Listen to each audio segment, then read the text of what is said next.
Okay, 3, 2, 1, and we are live.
Good evening, ladies and gentlemen, and welcome to the big metal detecting radio and TV show. My name's Dave Sadler, and I'm the host tonight for a special show. As you all know, unfortunately, Spring Detectival had to be postponed for the foreseeable future, so therefore we are hosting a virtual Spring Detectival. So, first and foremost, can I point you out? Please go to the big metal detecting radio and TV show Facebook group, where you will find 8 different subsections, categories regarding tonight's finds. We're looking at Bronze Age, Iron Age, finds identification, Roman, medieval, post-medieval, irons only, and crappy finds. Please put your bits and bobs in there to be looked at by tonight's guests and discussed. And not discussed as in I'm disgusted, discussed. There's me scouse coming out then.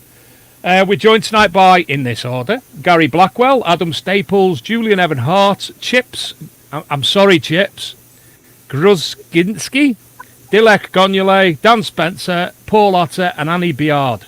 So without further ado, as it's Spring Detectival weekend, let's bring in the man himself from Spring Detectival, Mr. Mark Becher. How are you, Mark? Good. You? Ready for bed? Yeah, I could be better. I could be sitting around a campfire right now talking about today's hoard and discussing all the other wonderful finds that we would have made. But we're going to have to make do with a virtual Spring Detectival where we are going to probably find some amazing stuff, hopefully. To be fair, though, my friend, if you had a hoard up today, I don't think you'd be sitting around a fire at the moment, do you? Yeah, because it's getting dark now. You'd be there under spotlight. I'd be there at the Travelling Pub Company bar, talking absolute crap with everybody. Yeah, having a great time. But instead, you sat in a shed talking to me. Yeah, but it'll have to do, mate. We're on lockdown. You know, what else can we do? So I've cracked open a beer and I'm sitting here and I'm ready for a bit of a giggle.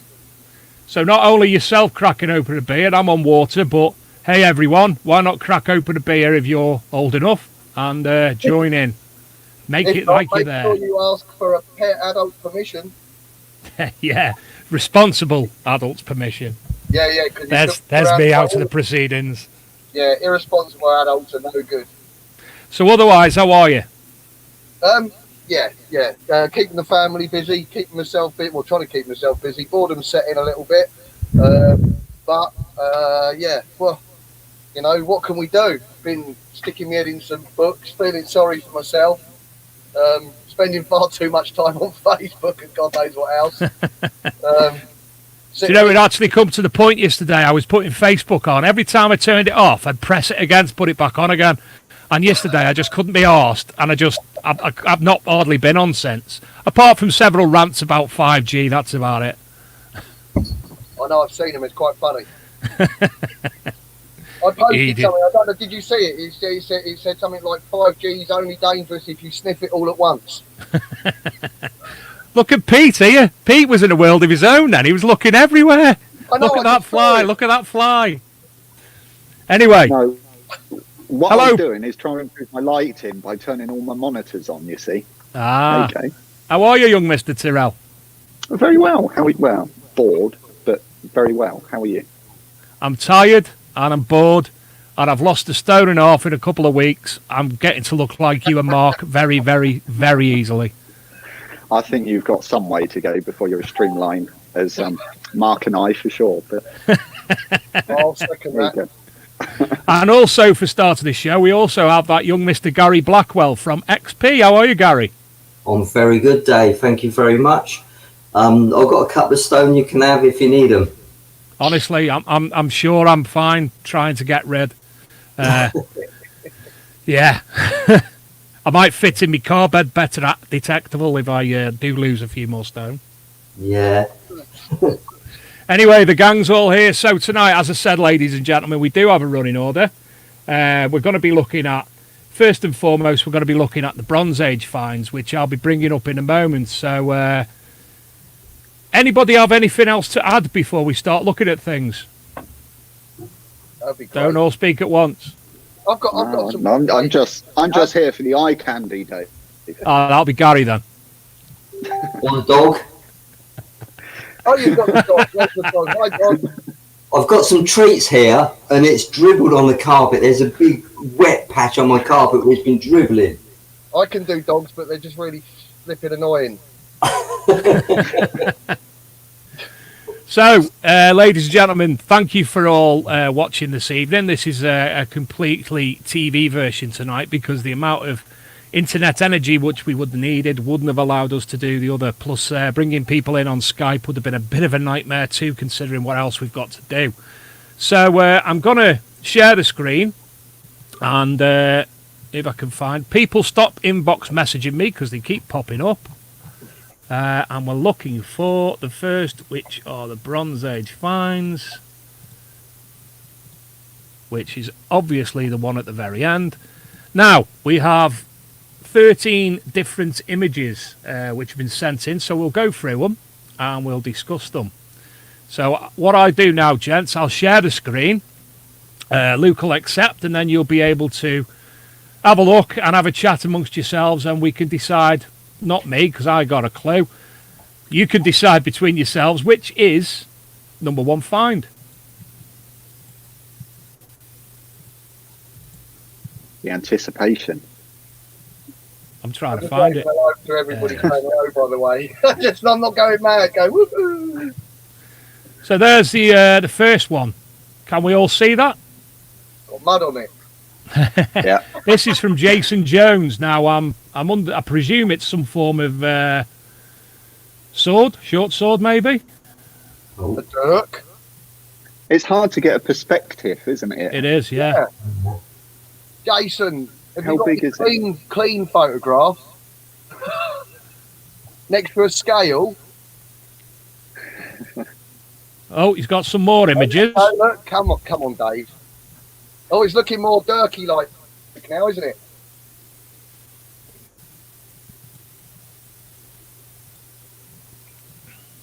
Ah, there's a young person with one. Some perspective. She actually looks quite dangerous with that. Jason, you didn't let her keep hold of that for long, did you? I hope.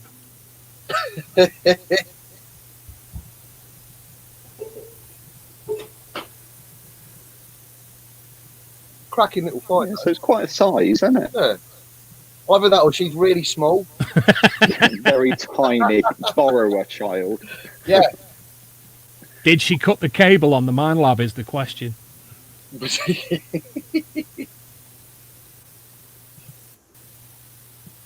Now, Scotty B's up next. That's some form of propelled rocket, isn't it? Bit of a rapier by the looks of it. Where's the rest of him? And did he take it home? What? Scotty take it? Or was it Scotty's? Yeah. They were actually Scotty's hands, so it's probably like dead small itself. Yeah, that's it's true. Because he is like a borrower. What is that? I'm trying. I lost it then because I'm trying to suss it out. What is it? Looks like a cannon on my screen. Scotty, give us a shout of what that is. Yeah, if you don't please, mind. Scotty. Shortly. How'd you get out of here now? I don't know. Looks like a chisel. Ah, it must be parts of it. The rest of the bloody Okay. sword, isn't it? Yeah. Oh, look, and a little socketed axe head. And some chamois leather. That's some shabby leather. I wonder if it was found wrapped up in that.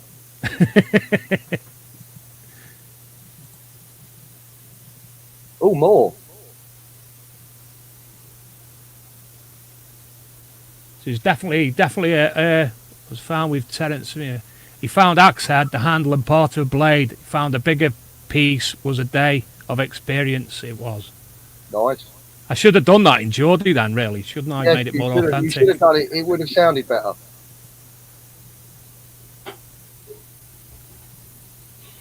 I can see a hole. Nice hole. That's what she said. I'll turn my head upside down and everything here. I'm glad you can't see me. It's a Bronze Age hole. That might have been the No, where that the looks hoard more came like from. that looks more like an archaeologist's hole. I'm just checking now on all to of your Malcolm- tabs that you've got open. Malcolm Beagle. Nice spearhead. Now, That is that's very nice, mate. I like that. Was Beautiful. that found in Hertfordshire, Malcolm? Lovely patina as well. Yeah. Look at me sounding like I know what I'm on about. I know. And was it a Deus find, Malcolm? If you're online, love to know. Finally again, Malcolm. I believe Bronze Age hoard. I believe that was found with his Deus not long after he got it, because I'm sure I remember speaking to him about finding that. So, gentlemen, between yourselves, the three of you, not me, what's the best find? Oh, See, I would say it's between Malcolm and Scotty B. I'll go with that one. I'll go with between Malcolm and Scotty B's. So, Gary, you have to make the decision. Oh, Wow, thanks for that, guys. Responsibility. I'll go for Malcolm. Sorry, Scotty B. I'll say Malcolm, but Well done, Malk. Only because I said it was Deus find, wasn't it? you watch, you'll pop up now and go, no, I found it with the Equinox. I wasn't listening. I was answering some emails. Feeding the dog. I hope that Malcolm can confirm that he did find that with a Deus, Gary. So good choice, I think, mate. Okay, we get a T-shirt off to him. Wicked. Send us your postal address, Mal, and I'll get a T-shirt out. Yeah, if you do that, Malk, if you obviously contact myself via the Big Metal Detecting, I always get, it's too long a word, I'm going to have to change. It's Big Metal Detecting Radio and TV Show Facebook group. I'll get that sent over to Gary for you. So well done, that's fantastic start to the, I can't believe how fluidly that went then. It actually worked. I'd just like to say, Malk, it'd be about August when the post office opens again. Is that all right? You'll have it in time for Detectable then. In fact, why doesn't he just come and pick it up from you at the stall at Detectable? Same postage. There you go. Excuse me. So, Gary, what's been going on in XP land? Obviously, very, very peculiar time at the moment. It is. Production's still underway, believe it or not. They're still making machines. Thanks to, it's mainly robotic in the factory, so you just need a bloke in there oiling the wheels, really. So, yeah, we're still getting orders coming in and stuff's still going out. All the office staff are working from home at the moment. But, yeah, things are still going. It's just sad that people aren't out detecting and showing us their finds, because that's our real stumbling point, is the fines coming in. But we get through it. You know, let's be strong. It's only week 2 at the moment, so let's get our heads down and just get through it, really. Week 2, don't you mean month 2? I'm sure it is. No. Positive. Week 2. Yeah. Do you know, I've actually turned into quite a strict school teacher this week as well. I didn't realise I had it in me. Kids hate me now. Yeah. Say the dog's not talking to me, the cat's not talking to me. They've all had enough of me now, so yeah. It's a tough one. And Pete, how's LP's business at the moment? Pete, hold on. Pete, you're on mute. You're doing mime now. Do a bit of Marseille, Marseille. Or some Macatan sign language, maybe.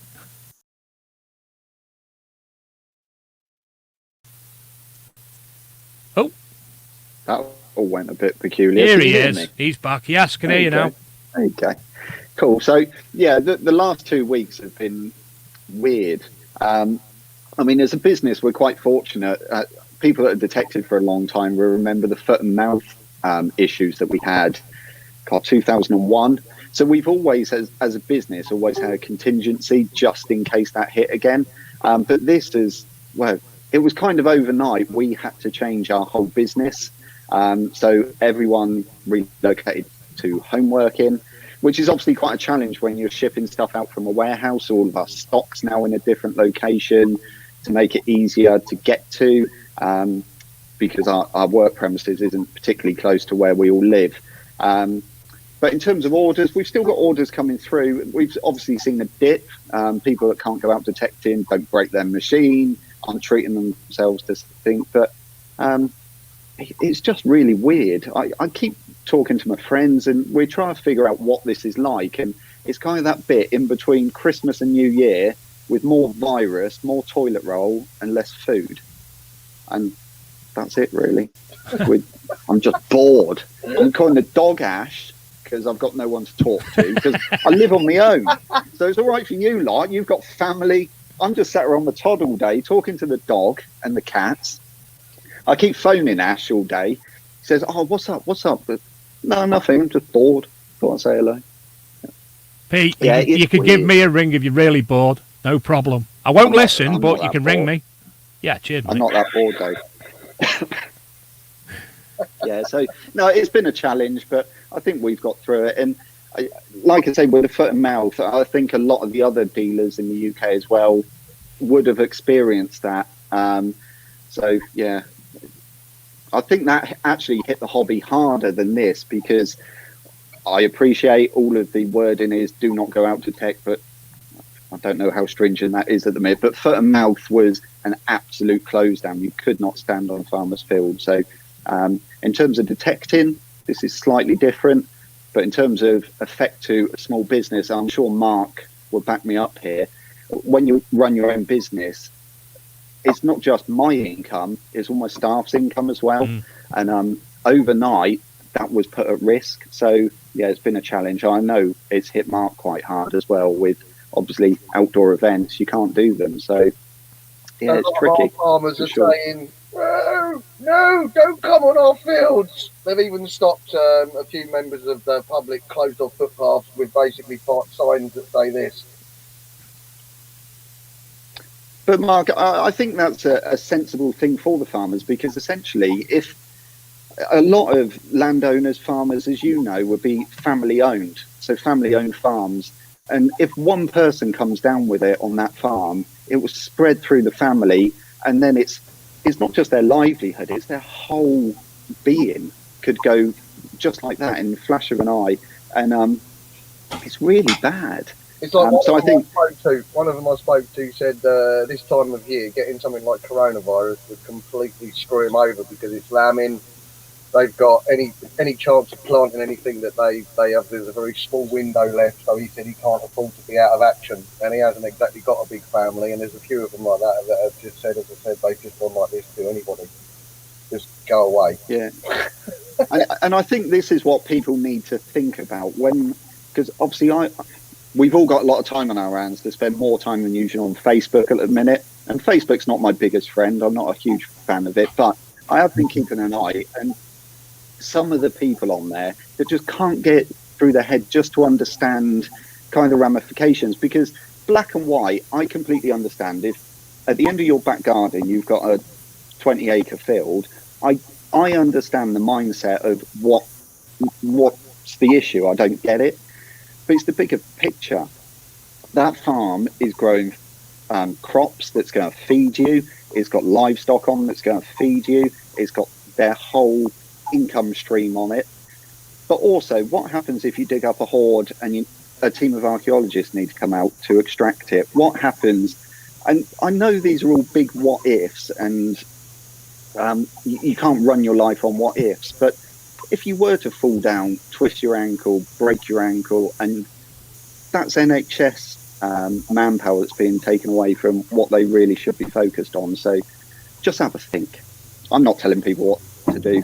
I'm sure people are adults, they can sort it out for themselves in their own mind, but just a little bit of thinking about the bigger picture, really. I know a lot of people have been going out though, and especially with the better weather as well. And people are talking about going out as well. I mean, and this weekend the government said staying at home is not an instruction, so they're sort of like telling us now's a critical time to stay at home. I mean, as you said, I can understand if someone's got a 20-acre field at the back saying, what harm am I doing? And I know a few people that have said to me, well, I've been out, I just went somewhere that was completely secluded. But as you said, what if they fall down a hole? What if they need that medical attention, or something happens on the way to their big site? I mean, I'm not anyone to preach. I had that dilemma myself. I was like, well, okay, so it's okay to take your dog out for a walk. It's okay to go out for a walk. It's okay to go out on your bike. But as long as you don't take your metal detector and do any of those things, you're all right. Because part of me wanted to take my dog out for a walk and take the bloody detector with me like I normally do. But, I mean, the dogs haven't asked me to be honest with you. They've been round the block. They hate me. I haven't spoken to them in 3 days. But I think another thing is, someone said on social media, well, if your number's up, your number's up. You know, it's all a gamble. But what a stupid thing to say, because if you get this disease, who are you contaminating? Your family members? You know, it's a bigger thing than just you falling ill. Like Pete said, you're putting stress on the national health. Farmers' fields, you're touching gates and things like that. What if you're giving it to the farmers and the farmer goes down with it? Who's going to look after all his livestock and stuff like that then? It's just one massive knock-on effect. So it's just common sense prevails, doesn't it? You've just got to do it and get through it, really. That's good, I like that. Do it and get through it. But the problem is common sense is like a superpower these days, isn't it? Not many people have. Yeah. It's not very common, I think, is the problem. Only common sense, yeah. Nah. But all the government's asking us to do, the fields, no problem. but all we're being asked to do is sit at home and do nothing. I mean, when I'm at work 7 days a week, it's kind of all I really want to do for a day. It's becoming a bit of a struggle 2 weeks in, but that's all we need to do. Sit at home, chill out. I've laid a carpet today on other news, and anyone that knows me knows that I don't do DIY. So improve your house, learn some new skills. Why not? In a lot of ways as well, the actual not being at work, for the likes of me, I know you've all got your own individual businesses and roles within companies, but for me who works in a manufacturing company, I think it's actually made me appreciate it a little bit more, because most days I'll go in, oh, I hate this, not this place again. I so want to be at work. I so want to be at work. Not just the actual doing something, but the crack I have with me mates. I haven't got that a minute at all. Yeah. It is that social interaction. Yeah. It's weird. Yeah. It's what it is. Going here, there and everywhere and talking to farmers and landowners. And now I'm an expert at practicing social distancing. I've never washed my hands so much. Oh, don't talk to me about that. Thing. I've been nicking Karen's hand cream. It's been so bad. I'm like, seriously, my hands are falling apart. Oh, I thought you wore marigolds, Pete. No, I have actually had an issue. Right, this is a real man thing. So when you're in the office, you kind of drink tea out of paper cups, you throw them away. The amount of washing up I'm having to do when I'm at home, not a fan. Not a fan of it at all, actually. Keep running out of cups. So I can see a Amazon order going in for some more cups this week. It's the little things. So you don't have to wash up, just use paper plates. And it's you hit the nail on the head there, Pete. It's the Amazon thing. You get bored and you go on Amazon, don't you?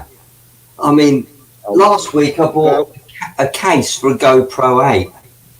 I haven't even got a GoPro 8. I just got the case just in case I get one. And I thought, what's going on? Well, I'm bored. What can I buy? Crazy.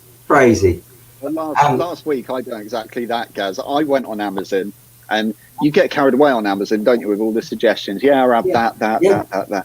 I forgot to change my address, so it all went to the office. So Ash is popping in once a week to the office to grab bits. And he came round, it was box after box after box. But we're keeping 2 meters away from each other. So he's at the front of my house and we're just throwing these boxes to each other. The neighbours must be some sort of mentals, I don't know. But it was quite nice to see Ash, actually. That's the only human being, apart from my neighbours, that I've seen all week. So, that was quite cool. Yeah, Mrs. Sadler's been at work and it's been a nightmare because I've had no adult company at all. I don't know how much more bloody YouTube crap about people unboxing Kinder eggs and stuff I can watch. Oh, don't even go there, please. I have to try and turn the volume down. So, get back to Gary. Have we got any surprises, or obviously things have now gone a bit backwards, but is there anything... your last product was the XP bag, which I take's doing well. Is there anything else planned? Very well. Yeah, going well. We've got an XP gold pan kit coming out for the gold market. That's just about done. That as soon as things get going again, I'm not sure when it's going to be released, but it should have been soon. So whether they're going to hold on till after this madness, I don't know. So there's different gold panning trays and just a little kit, really. The new machine, I honestly don't know what's happening with that. Perhaps this quiet spell has given the research and development time a little bit of breathing space, maybe, and they're going to get that finished off. The Go Terrain app, I know a lot of people are asking about that. No idea, I'm afraid. All I know is it's work in progress. So I've not really got anything to bring to the table, guys. I'm really sorry about that, but we've got some videos coming up. We put an hour and 16-minute long video compilation up on the XP site a couple of days ago. For, different videos. That's very popular, and I'm just doing some cranky stuff for my channel, some videos, but perhaps not detective related, just to hopefully give you guys a bit of a smile and keep you entertained. Like cleaning up dog slobber off the floor. Yeah, that's all right. I've put my foot in it now, to be fair. She's gone. She's dogged. Yeah, she's moved away. I'll switch you over to the dog cam. Let's see if we can change cams, because I'm a little bit clever on these things. Dog cam. Dog cam. Hang on a minute. Got all the tech. Dog cam. I'm enjoying Mark Becher's yoga cam at the minute. Right, dog cam.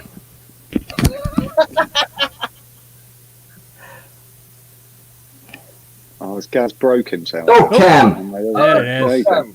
That's the dog cam. Missy, Miss, yeah, some treats. Come on.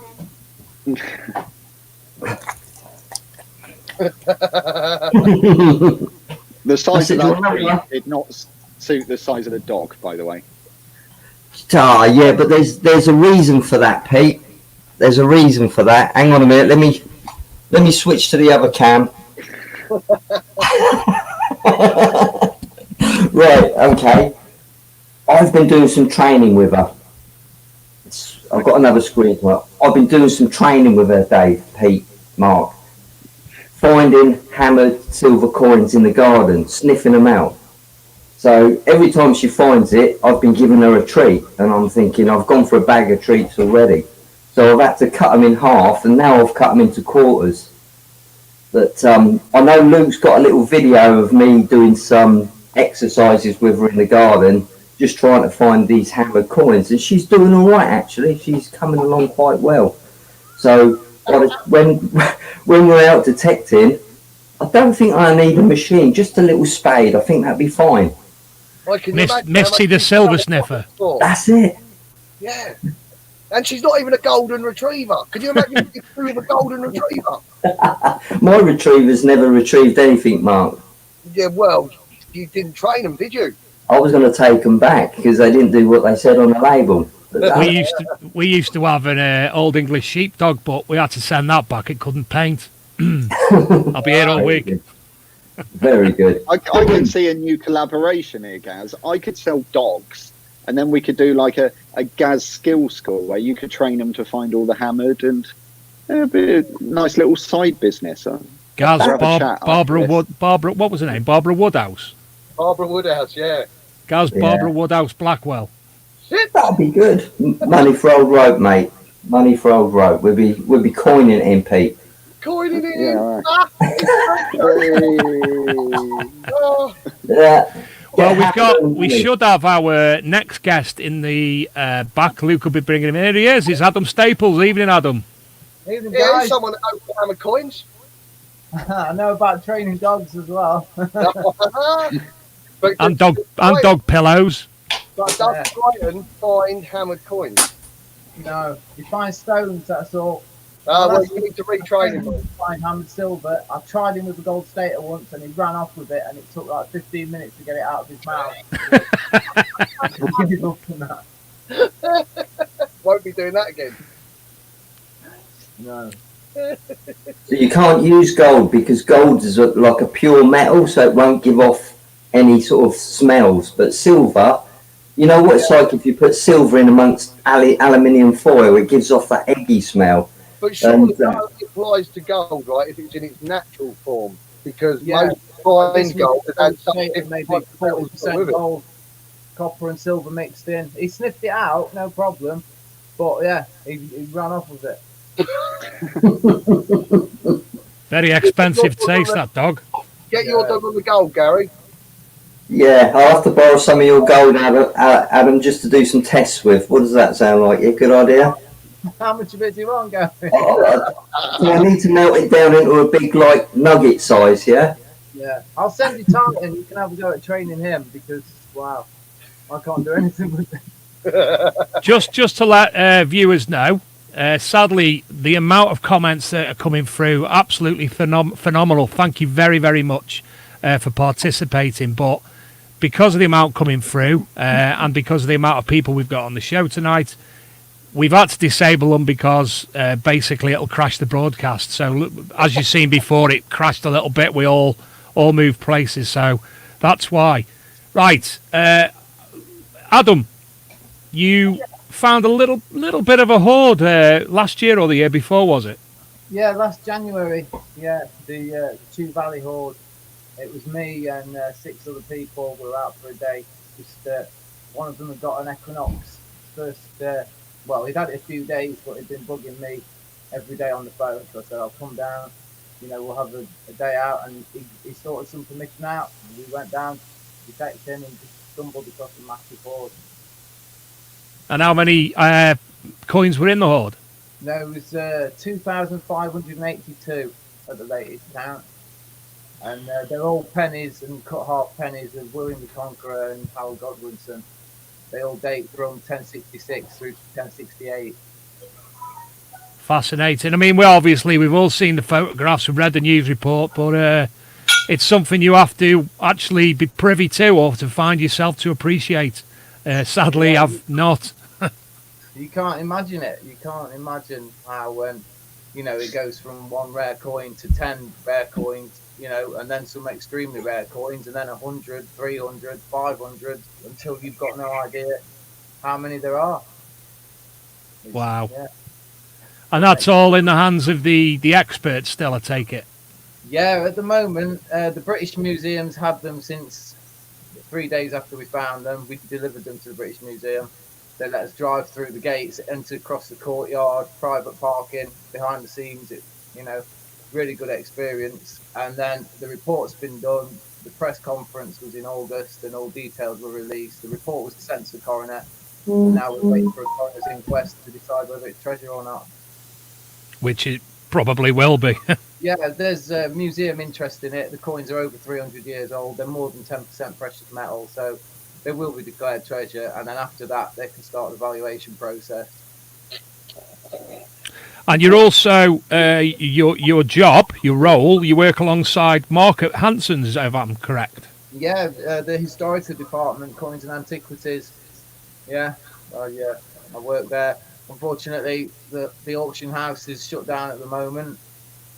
Charles Hanson, who runs it, last night he did a charity auction in aid of the NHS, and there was some great donations from people. Drew Pritchard from Salvage Hunters, he donated a day antiques hunting with him in one of his classic cars, and that made £3,700. Yeah, but more importantly, right, how much did your day detecting go for, Adam? Yeah, I donated a day's treasure hunting with me, and it went for £2,100. That's fantastic. Wow, absolutely Brilliant. fantastic. Well done. Well done. All the money's going straight to the NHS for supplies, equipment, PPE, whatever they would need it for. So while you're trying to, do that, which is really great and what have you, Mark's just destroying his set. That's kind of a visual metaphor for our business. I'm fine. I'm fine. It's the LP sign. Yeah, the LP's going, Pete. Right, gents, moving on. I'm going to now go on to our next section, which is Iron Age. So, where do we start on here? Okay, so I've got that up. I'll share the screen. Luke will accept it. And first image up is Mr. Julian Evan Hart. It's a Gallo Belgic broad flan Apollo head stator. Now, what of you gentlemen have got your sound up? Can you turn your sound down a little bit, please? So there's number one. I've never seen Julian's stator before. That's a good standing joke, that, isn't it? Where are we? Next up, Jamie Evans, a Willett and Nipple Gold quarter stater, Regini tribe, dated 60 to 20 BC. It's listed as rare because it's been struck from a mismatched dies. 49 ever found. Now I made it 50. Another cool coin. Paul Bancroft with Choreo Bling. That's beautiful. Yeah, they do look tasty. Yeah. Lovely coins. Paul Tung. One in situ. Somewhere. Presume it's that. Would we agree?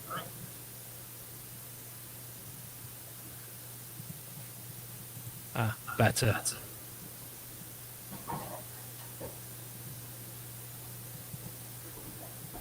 Carl Lovell.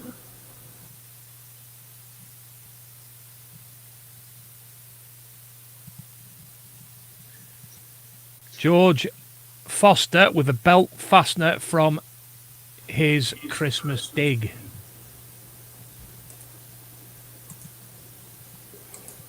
Someone called Adam Staples.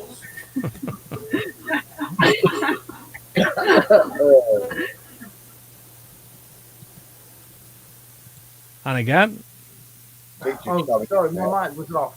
Yeah, that's a unique silver coin that I found that was named after me. It's called Adam's Dragons. So really happy with that one. Is it in the ABC? It'll be in the new edition whenever that comes out. This was found in 2015 and ABC was published in 2010. So this type I haven't seen it in the ABC, so it must be a recentish find. Oh, I look forward to seeing that in there, Adam. Yeah, me too. Martin Wood, North East Coast Staters, found using the XP Orcs in Derbyshire. Beautiful again. Wow. Ooh, very nice. Again, an unstruck Celtic Stater Plancher, also found with the XP Orcs in Derbyshire. That's a rare find. Yeah, that's a nice thing, isn't it?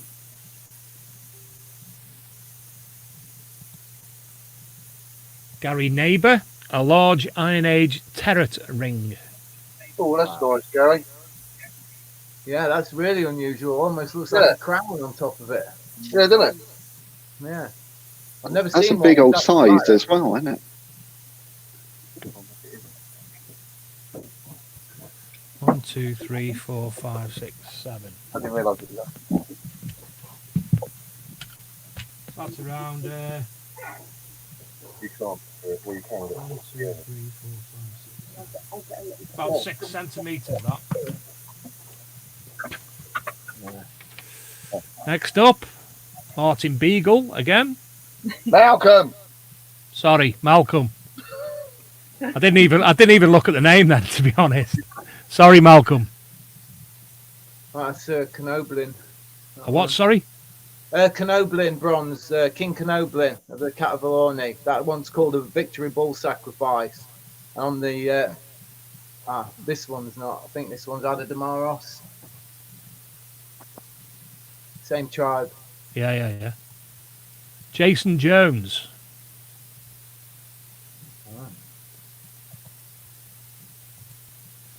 Well, that's nice. Yeah, that's the Iceni tribe. That's a berry type. Lovely coin.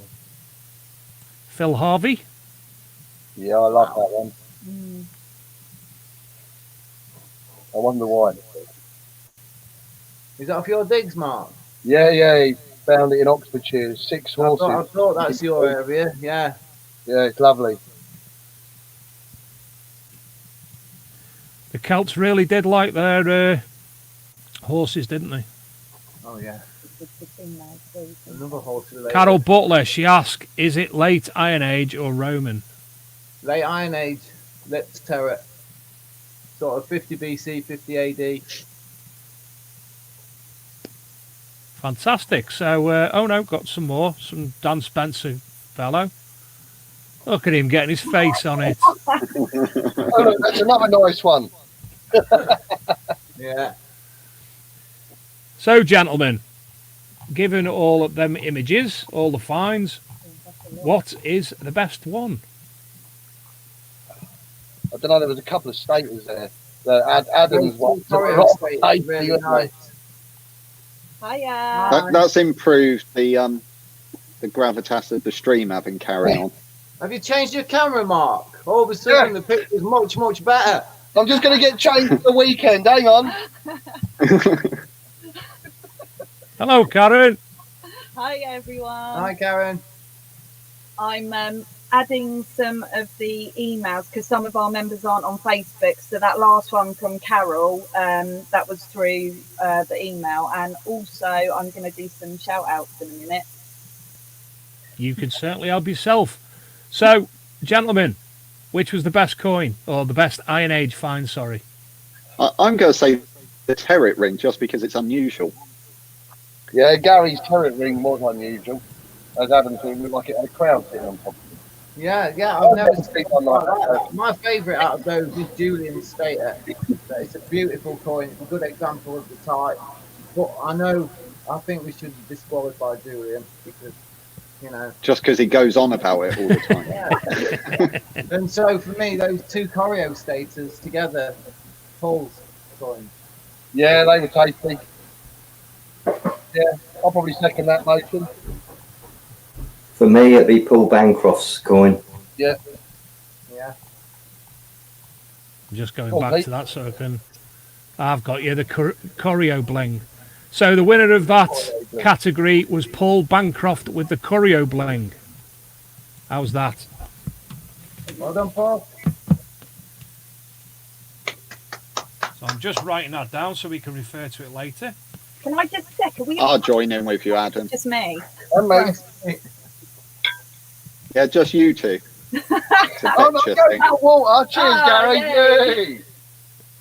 Is this what you two adults do? Go and sit in the shed away from the kids? No, I go and sit in the shed away from the kids and Karen. Unfortunately, tonight she's come to join me. She's got a little campfire going in the garden as well, I reckon. How did you know? You keep going on about wanting to sit around a campfire. Anyway, Gary. Campfire. Gary's muted at the moment. There he is, back again. Gary, it's been an absolute pleasure. Hopefully we'll be able to organise coming on a separate show on a Thursday night with yourself. And we can discuss all things XP and Gary's detecting adventures and doggy daycare.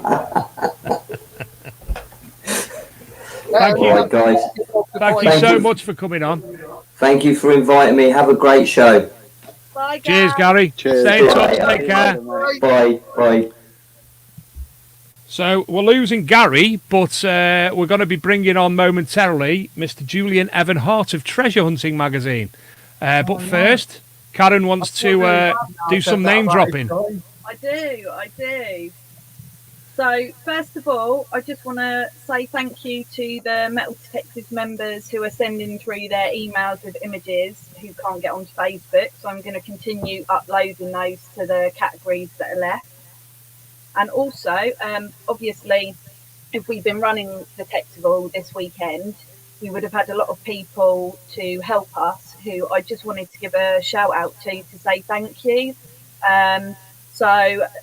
Our head marshal, Tom Thomas, Gary Blackwell, who obviously you just saw. Who else have I got here? Bob Hart and Dave Page.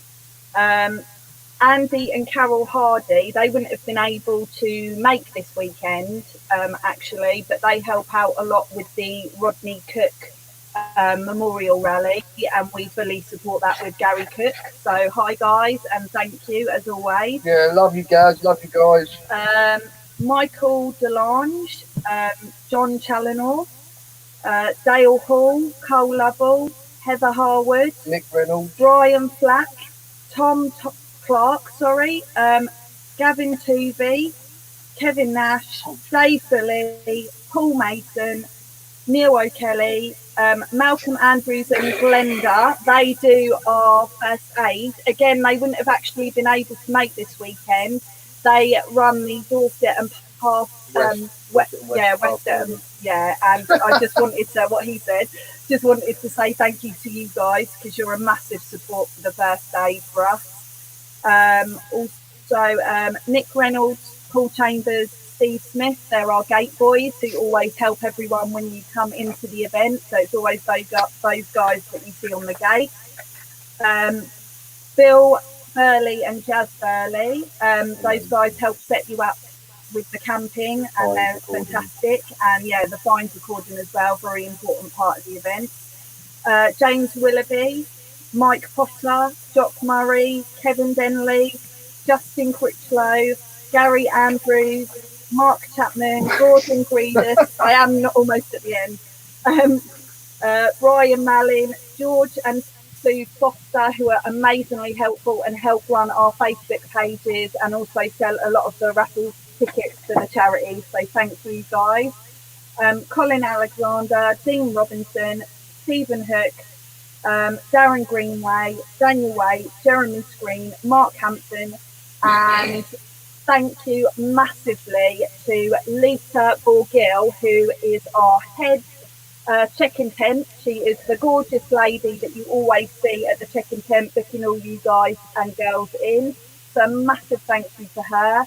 And also our older children, Maya and Kayla, who helped sell raffle tickets and with the check-in as well. So just a massive thank you to shout out and thank you to all of you, because without you the Detectivals wouldn't run.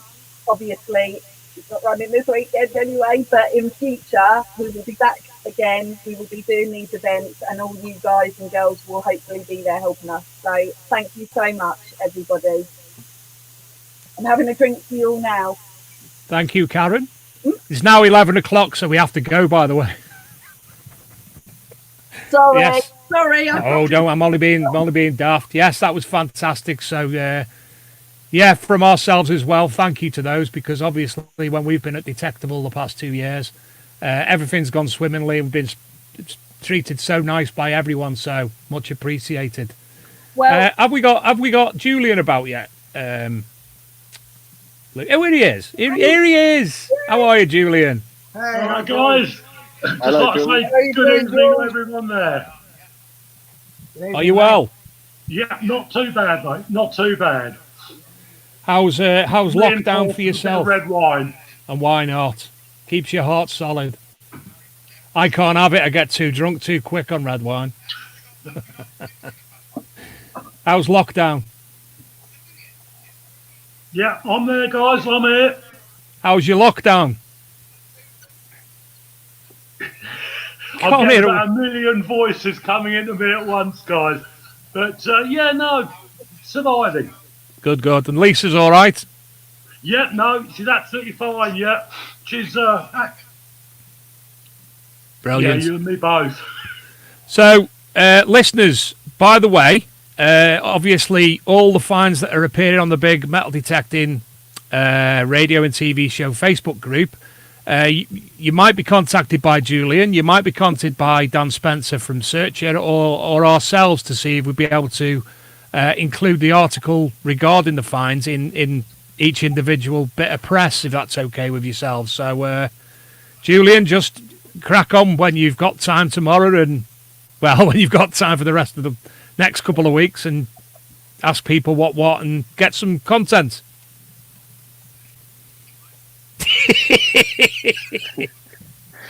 Is Julian on Mars or something? Is he self-isolated to a faraway land? I can hear all your conversations at the same time. Is this pre-recorded? Have you got what have you got open on your system? If you've got YouTube, You or don't want to ask. if you don't want Facebook on anymore, Julian. Okay, let me see what I can do about that, guys. Right, we better now. How does that sound? Yeah, Joe, what? Sorry about that. I can hear conversation. Then I got asked, how's me lockdown about 100 times. I thought I've already bloody answered that. And I was like, you know, me and technology, mate, just do not gel. But yeah, guys. I have another glass of red wine now. Jeez. I don't know if you heard me said, but obviously I could hear Pete say, "Is he on Mars?" Brilliant. Love it. You're a legend. I'm in bloody tears. Anyway, I don't know if you heard me then, but I said any of the fines that we look at tonight that are on the Facebook group, easier saying Facebook group than the long-winded things. Yeah. Either yourself, Dan, or myself will obviously communicate with people for content for each magazine and whatnot. So obviously, just to let people know that might be the case. Although I take it there's quite a few pieces that may have been in there already. I've seen a few bounces and a few bits come over the years that are reappearing, but that's part of it. I mean, for example, as we saw earlier, hey, look. Got to show it again, guys. Got to show it again. What is that, Jules? Yeah, sorry. What is it? Find that, Jules? When did I find that now? 2 years ago now, if not 3. Sorry, the old memory's gone a bit now. 2 years, 3 years, what's it matter now? But I think it was about 2 years ago. Yeah, I saw it. As I say, I think there's about 3 people in Britain who haven't. Comedy gold. Where are we up to? Right, finds identification is our next section. And obviously you 4 gentlemen will be far more learned than I when it comes to doing this. So I'll do what I do and I'll share the screen and I'll go on there and I've got it all lined up already. So, Paul Bancroft wants to know, is this Roman or medieval?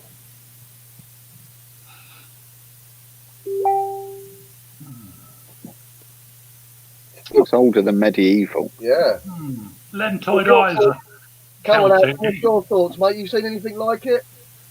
Well, yeah, I would like to see a picture of the other side, to be honest. Yeah. Is it 3-dimensional? Is it flat on the back? Is there a hole in the back of the head for a bucket handle? It's very similar to Iron Age bucket mount. Yeah, it looks kind of Iron Agey, doesn't it? Yeah, Lentoid eyes, a classic Iron Age. Yeah, but the hairstyle could easily be it could be medieval. Could be. The hairstyle might be a coronavirus lockdown haircut. Yeah, that's what I was just about to say. It could be plague hair. You could be right. Plague hair. I think it is. I think the head is 3-dimensional and then the lower part is hollow. I've seen this before somewhere. So was it? What do we reckon? It was on a staff or something? Possible, yeah. Interesting, lovely find. People messaging me again. Again, for people who are messaging me, I can't actually see. Oh, here's the reverse, the reverse image. Sorry. Oh, there we go. All right.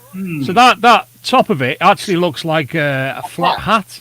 Yeah. Yeah, I would say medieval. That's the representation of a halo. So that'll be one of the evangelists. It's got that kind of medieval perm going on as well. Yeah. I think it's probably off a casket or something, an altar cross. Yeah. And I would say it's one of the 4 saints: Matthew, Mark, Luke, and John. Oh, you smart ass. Beautiful picture, nonetheless. People who are inboxing me on Facebook, unfortunately, I'm not able to go on look at any of them finds. We specifically set up the categories on the Facebook group so we can keep an eye on them. I can't go through because I don't know what things are to be able to identify them, to put them in the correct location. So that's Paul Bancroft's. What was the medieval I think casket? Casket or cross mount. Right. Beautiful piece nonetheless. Yeah. So I hope that helps, Paul. Next up, Nick Reynolds. I can't ID stuff. This is a lead seal. It's probably a cloth seal. Sort of 16th, 17th, 18th century. Again, I hope that helps, Nick. Well, this looks nice. Oh, isn't that lovely? Yeah. Knife handle. Nick I'd Reynolds say again. Roman knife handle of terminal. Have a look. It's a classic panther design. Yeah, I think Nick was lucky enough to have that stuck on display on a metal detecting display in Woodstock Museum for quite some time because he donated it for a display. Absolutely stunning. Yeah. Where's Woodstock Museum, Mark? I've not heard of that. Oxfordshire. Ah. It's in Woodstock, Dave. It's in Woodstock. I thought Woodstock was in America. Well, there is one in America as well. Their festival didn't get cancelled. Shut up. Oh, another. Look at it. Even the British Museum don't really have a clue. They think it's a pommel, but they aren't 100% sure, and they think it's early Roman. Yeah, I'd agree with the date, but it is very difficult to be sure exactly what it came off. It could be a pommel, it could be a furniture fit-in, a chariot fit-in. It's, without it still being attached and its original function. There are some quite similar eagle-headed pommels I've seen recently, Adam. So you could be on a point there. Yeah, I've seen about 3 or 4 eagle pommels with hollow necks that look very, very similar to that. So whether they're Roman zoomorphic pommels is a good thing, because 2 of them came off temple sites. Right. Kevin Whitmore found before the lockdown. There's another image of the side a shot of this. I take it it's metal, Kev. Yeah, looks like beautiful patina. Yeah. Yeah, he found that literally just before lockdown as well. Literally just before. It's a sword or rapier or dirked tip, isn't it? Some other images. Oh. Yeah. I like that classic crystalline break. I think that's the sword tip. Yeah, I'll go sword. Yeah, I'll go with that. Yeah. Yeah, it looks like a carp's tongue sword tip, doesn't it? Oh, I'll just agree with you, Julian, because I haven't got a clue. Could even be a really large spearhead. It's got quite a prominent central rib, or it looks to have on that photo. Wonder if it's a tip of a really large spear. Yeah, could be. Possibility, yeah. Is that a cartwheel penny at the side of it? Can't quite see. I tell you what, gents, I think this is working exceptionally well. This the manner in which we're doing this, to the point that I think we could do semi-regularly some form of finds night show where we do exactly what we're doing now. Yeah, I'm not doing very much over the next few weeks. Yeah, my diary is currently free. Yeah, mine too for the foreseeable future. Right. Does anyone know if this type of nail was from an industry and not just tree killing, as I believe that's what copper nails can be used for? Good point, and accurate as well. There are records of Mediterranean folded sheet copper alloy Roman nails with similar terminals. Yeah, curious, difficult to say on that, but certainly the copper alloy folded sheet nails, sometimes confused with lace shapes. But there are some robust examples from the Mediterranean coastal area, which could possibly lend themselves to some form or connection with shipbuilding. That's all I can say on that one. I've never seen one or found one before. I found a few. How big? Sorry, I didn't quite see the size of that, Dave. But I found a few similar ones, usually on medieval sites. Rolled up copper alloy and then just hammered into something. About 4 centimetres. Yeah. So, yeah, I've probably found them from maybe 20 millimetres upwards. Never any that look like they might, Carol Butler, member of the Metal Detectives group.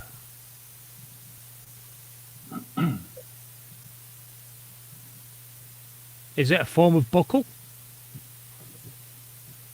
I would think so. Yeah, I'd go with I think so as well.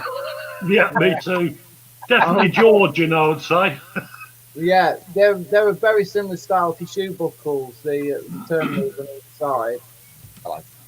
So I would guess they're a similar period, or maybe just maybe off a hat from a decorative band or from a shoe, imitation buckle, something from that period that Julian said. So what you're saying is I actually got something right. Well, yeah, I'll give you that, Dave. Huzzah. I think this is the last one. This is Stephen Richardson. There's a sixpence on the right for size, and he wants to know what this is on the left. Part of a buckle. Yeah, it is, isn't it? Early Georgian with a steel component corroded. Yeah. Yeah, it's quite small by the look of it. It's a very delicate little buckle, but probably a breeches buckle or small child shoe buckle, I'd say. Yeah, it looks like maybe it was originally a double loop buckle, spectacle buckle sort of shape. It's definitely that derivative, isn't it? It looks like at the top that there's another loop broken off there. Yeah. Right, you are. So that was the finds identification. I hope that helped you all. And as I said, look at that book. That's a good book. Where can you get that book from, Julian? Oh, crikey. Yes, got my glasses on. Yeah, that's one of ours, I do believe. Lovely book, I will add on that one. Just amazing. When I first got hold of it, I managed to identify 3 things out of it. But that's a learning curve, isn't it? A learning curve. But no, a lovely book. And that's available via Greenlight Publishing. Yeah, I'll agree with that. It is a fantastic book, and the way the finds are in order. Like you just then, Dave, you knew they were buckles, but what period? You can go to find identified, look for buckles, and then they're all there by period, and you can narrow down, exactly what period something is. So, very good book. Well done, Jules and Dan. I've actually got a book here that was sent to me by Oxbow Books to look at, and obviously I've got lots of finds identification books and such like, but this book in particular is called Seals and Their Context in the Middle Ages. I've never seen such a boring book in my life. It's like £60 to buy, and it's just about seals in the Middle Ages. And honestly, I had to give it to someone else to review for me because I lost the will to live. But if you need a seal identifying, what a book. But yeah, very much. Are we talking about like metal seals or the type you get at a zoo? I would presume they would be the ones that aren't in the zoo. They might even be the ones that are in your car engine. I would read either book, to be honest. But they both sound really interesting. Here we go. Right, a book. Look at Karen there. What's she doing? Oh, well, there she is. Sorry. I've just had the clock fall off the wall. Really I've been doing the same, Karen. Oh, over in Peter. Yeah. I saw a little message coming up saying 614 viewers, and I was like, is there?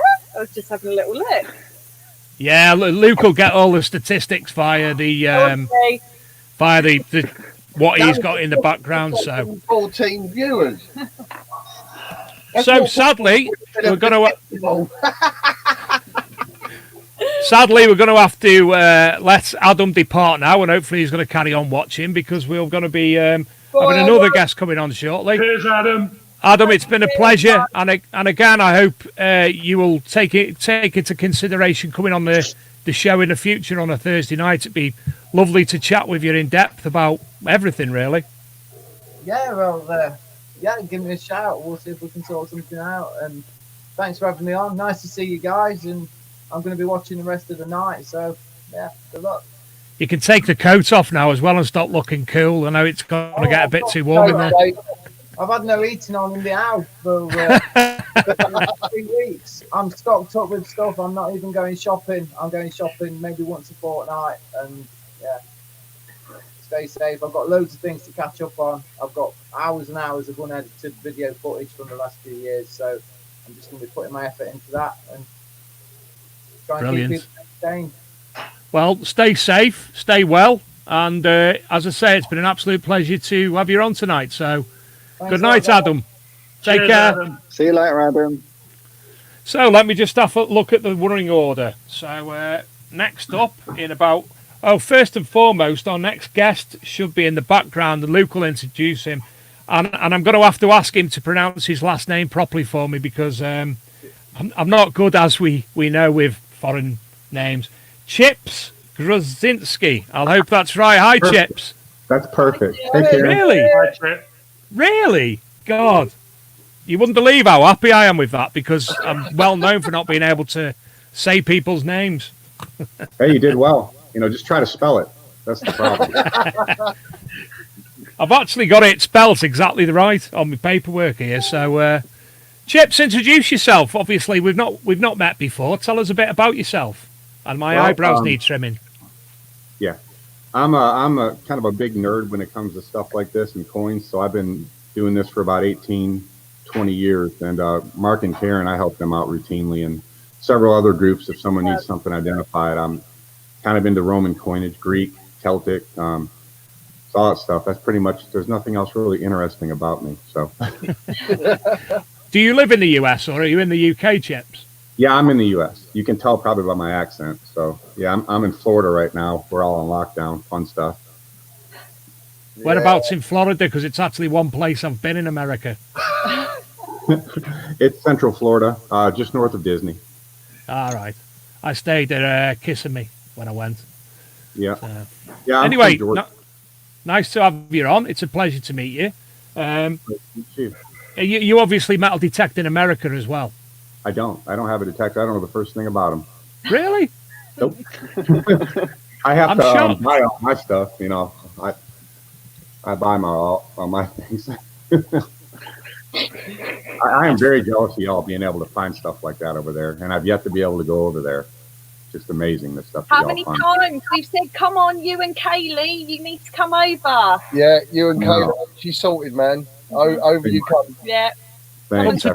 Come to Detectival, and somebody will give you a metal detector to use. I'm sure Mark's got one or two there. I've got many guys have invited me several times. I just haven't had a chance to get over there. You know, work and health issues with my lady. So when the time is right, my friend. Yes, when the time's right. When all this crap passes. Yeah. Indeed. Anyway, I've coincided you coming on tonight, Chips, with the Roman section. So hopefully you'll have some fun looking at what's on here. So I'm just going to find which tab that's under. I found the tab. And we'll go on to the share screen again. Everybody's going to think I'm a transvestite. We know you are. Thanks. we can still hear you. No, I'm just thinking there's got Mark Becher Detectival there and you're sitting there. First up, we've got Jason Massey's Roman gold finger ring, 48 grams of 22 karat gold, dated 300 to 400 AD. Absolutely stunning. As you can see, I've put below, rub it in.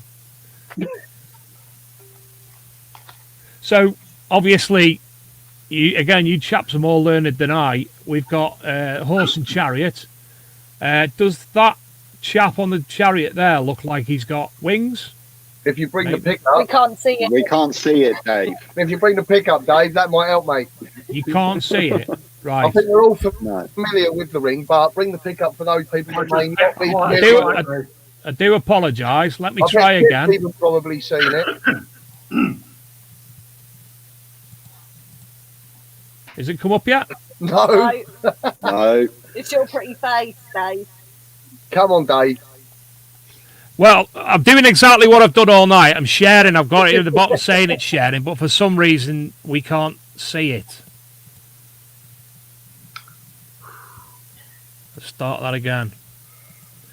Luke, is everything okay in the background there? So again, I'll just try to share the screen. Come on. Luke's nodded off, hasn't he? No, I've got a gold state here, Dave, if you want to have a look at that. I take it you've still got nothing. No, we've got nothing, mate. Apart from all our luck. I can see it on the Facebook page. I can tell you that's victory in the personification of victory in a chariot with like 2 horses. I think the date might be a little bit earlier based on what you see on coinage. I would bet it's like 1st or 2nd century. What was the weight of it again? Because it was quite weighty, wasn't it? 48 grams. Wow. That was in an article, wasn't it? That was like published and everything. Yeah. Amazing. Yeah. It's still going through the process, isn't it? Yeah, I think it's probably going to be a while with everything that's going on now. Yeah. Have we got the picture up yet? No. Right, there must be an issue because obviously the amount of people where Luke's... there we are. We've got a picture that's come up, but there's no ring in it. How's that? The ring. We've got it. Ah, brilliant. Yeah, wow, look at that. Stunning ring. So it was the victory, did you say, Chips? That's what I say. And if someone said Nike, I think that's an equivalent goddess or god or whatever. So, yeah, because of the wings. Almost same time you see wings, it's either victory or Thanatos. It's beautiful nonetheless. Fantastic find. Next up, Julian Evan Hart, a bit of bronze. Tell us about that. That is Constantinople commemorative, very nicely preserved. That's a wonderful example right there. Do you have the reverse of it? I didn't put it up. Sorry, Chip. Julian. Well, the reverse is going to have most likely going to be victory on the prow of a ship holding a shield. And then, of course, the excerpt will tell you what the min is. Just judging by the style, I would think maybe it's Trier. Yeah, Trier, if it has a TR, PTR, TRS. Yeah, I think it does, Chip. You can tell by the face. I've gotten where I can tell which mint they are. Yeah, I think that's Trier. It's a nice one, man. That's a really good one. I'm actually astounded at your knowledge, Chips. You're in America, you don't metal detect, and you're so fluid at the knowledge of the Roman stuff. That's fantastic. Kudos for that. Next up, good old Valence Siliqua by Lovely Jules. Valence Siliqua.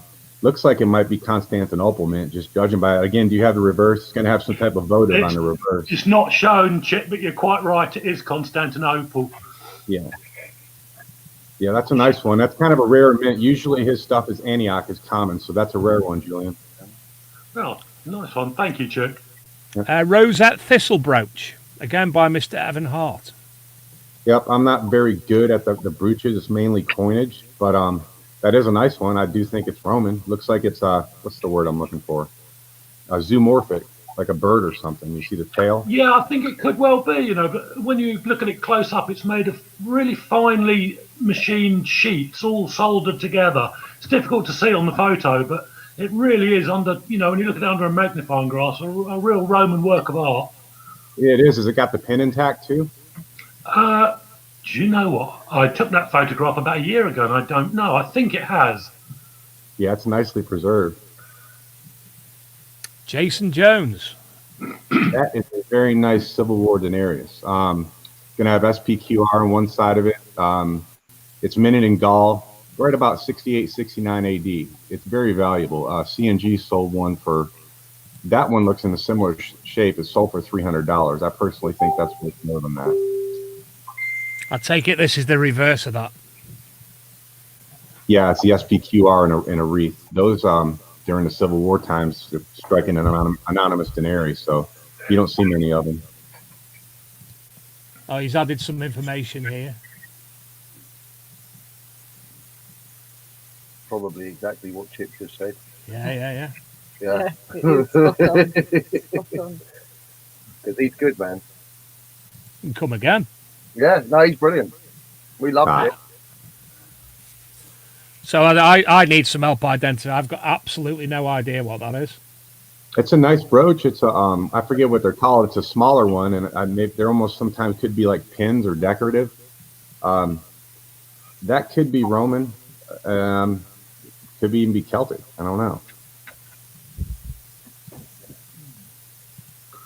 Mr. Evan Hart again. Sorry about this. Dominating it a bit. Yeah, that's a nice one, that one. Well, I've no idea what an umbonate is. It's just a sort of description based on shape. It's cut glass or sometimes cloisonné enamel. Yep, and it's surprising that stuff lasts over the years. I actually have a really nice one of those. Yours is a little bit better shape. Real nice brooch there.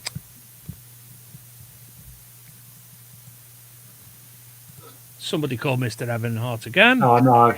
Negro head, silver eye, insert, steel yard weight. Do like I think that. that's Medusa.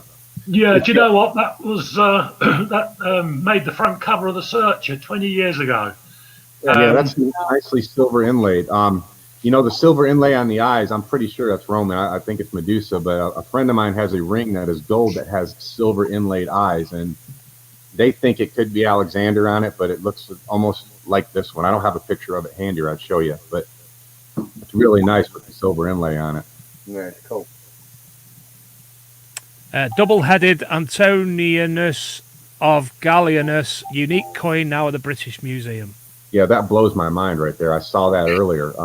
It's Janus. That's who it's personifying, but a later guy like that personifying Janus, Janus was gone off of coinage pretty much after the Roman Republic. So that's a unique piece right there. I've never seen it. How do you know? That was found. It was found, Chip, on a Roman religious site, along with a couple of other very rare issues. I'm telling you,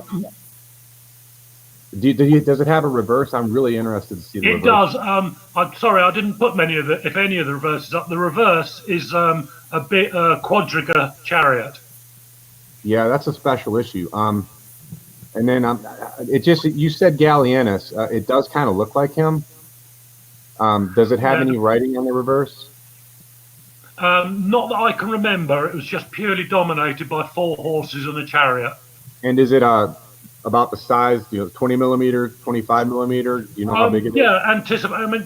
Yeah, it's. Thinking about it, I no longer possess that. It was found by a friend of mine. He gave it to me to photograph. But yeah, it would have been about 22 millimeters across, if complete. So, wow, that's kind of and it is bronze, right? Yeah, it's bronze, silver washed. Yep. Let me get back with you. I'm gonna research that and see if anything else is out there. You're most welcome. Chip, if you email me in the morning, I think you've got my email. I've got a photograph of the reverse. Okay. Yeah, we'll do it, man. That's a really incredibly valuable coin right there, even broken. So now we're on to Paul Bancroft with some chunky Romans. Some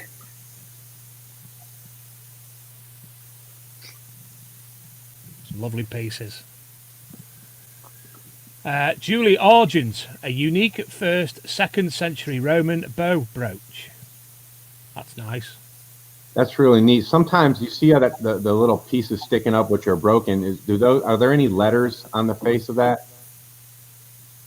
Because there's brooches that they found that have this something Felix, which is kind of like a good luck thing, but it says Felix. Utera Felix. Yes, that kind of. I wonder if that was on there on the front of that brooch. Julie, if you can add some form of comment on that for Chip, obviously Chip will have a look again tomorrow and he'll be able to comment a little better maybe. No problem at all. Yep. Paul Tong, my first Roman artifact found quite some time ago. Can't compete with the amazing artifacts already on, but these little brooch got me hooked, priceless to me. I really like that. Is that enamel in the darker areas? It is. The blue and red enamel. I mean, in its day, it would have been a beautiful adornment. It's a classic detecting find, and I can see why it's so favoured. 2nd century, I'd probably give that. It's a combination of various designs, various styles. Oh, that's nice. Wow. Is that a Minotaur? Lovely. The head and neck statues are referred to as protomes. They can be humanoid as well as zoomorphic. And that really is a beautiful one. I suspect some type of sign or the antlers as such are slightly broken. But nevertheless, that's Scotty B's find, I believe, isn't it? Absolutely stunning. When I went over to Crete a couple of years ago, I spent a little time. Well, I went to the archaeological site, the Minoan civilization. Totally forgot the name of the king, the one with the Minotaur. Yeah, you know. Knossos. That's it. Yeah, Knossos. I went to the museum. King. Mine's gone blank. We'll get that in a minute. But it actually looks like some of the Minotaurs that were in the museum itself. It actually looks like that, to be honest. But obviously it's Roman as he's found. It's like a stag or something like that. It is, isn't it? It is. So I should imagine it might have had a crescent moon on the head, or possibly crude antlers. Yeah. Very nice. I'm actually just Googling who the king was now. Yeah, we've got to know. We've got to know, Dave. Next up, Scotty B again. Nice little brooch. Lovely brooch. That would have had enamel in those grooves, I suspect, down the bow. Very nice.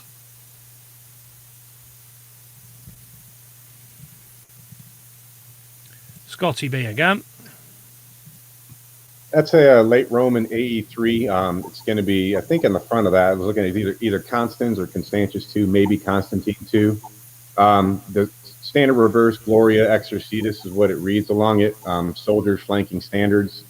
They struck millions of them, but that one's in pretty good shape right there. I couldn't quite read the mint mark in the exurd, but so I'd have to look at it again to see, if I could tell which mint it was from. The king was King Minos. King Minos. Yeah. Minos. That must be the other side of that coin. It is. It's going to be it's Caesar. It's going to be Constantius II or Constantine II, son of Constantine the Great. One of them. Matt Rustin. Oh, that's a beautiful collection. Yep. Those are nice. You got Posthumus, Caracalla, Hadrian, a bunch of them. You're jealous, aren't you now? And is this one of those zoomorphic brooches that you mentioned? Yeah, 2nd century classic cockerel brooch. I just love those. Never found one, but I love the way the enamel cells are so flush with the back. They're normally quite smooth when they're in good nick and very heavily silvered. But of course, I believe the cockerel is part of the symbolic trio of things with Mars or Jupiter, if I remember rightly, and I probably don't, Dave. But yeah, beautiful. Often found on temple sites. The next coin, bit blurred, but he thinks it's Nero, Tom Trussell. Over to Chip. No, it's not Nero. Over to Chip. It could be Caracalla. Sorry about that. My camera's loose. Looks like it might be one of the Severans. Caracalla, Geta, one of those guys. Is there a reverse for that? No, sadly not. We do have a nice one up next from Carl Lovell.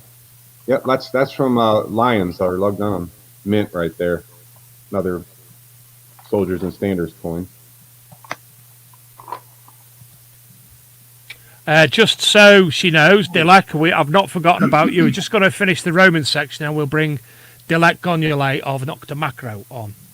Looks like Lucilla. nice Astericius of Lucilla. That's Commodus' sister. You ever seen Gladiator?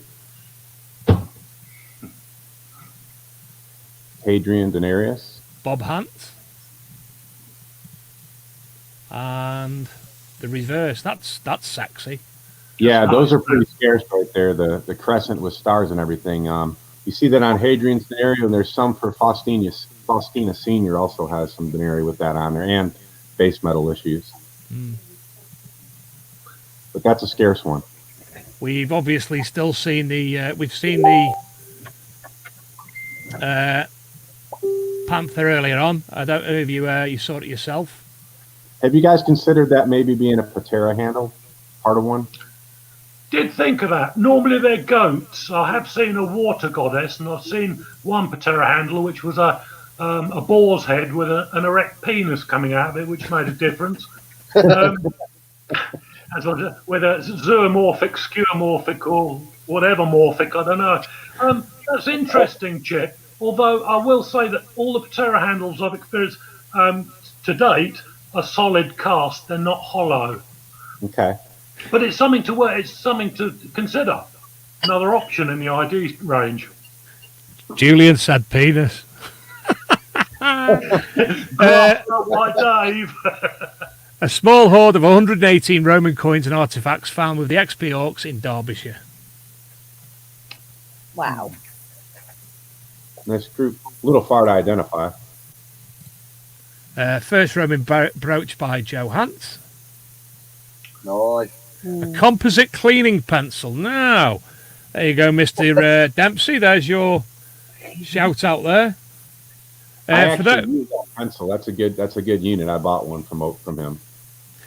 For those, we did want tonight as well to put up some logos and what have you of people who would have been in the marquee and have stalls at Detectable, but again, due to the high demand of the service and the internet and what have you, we're not going to be able to do that. But I'll give as many as I can a shout out there. In fact, I'll go on to the Detectable site and we'll be able to read exactly who was there. So, nice Chip, nerve there. Yeah, you can tell instantly when you see a nose like that. That's Nerva. Yeah.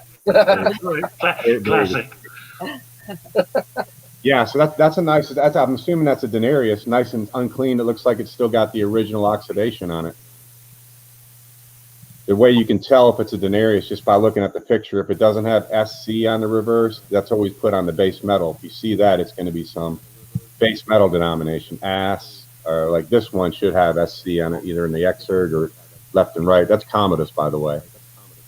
Mm-hmm. It's got victory. Still low. A lot of section here, loads of entries. Malcolm Beagle. Septimius Severus, I think. It almost looks like Clodius Albinus, but I think it's Septimius. With Mars holding a shield. Malcolm again.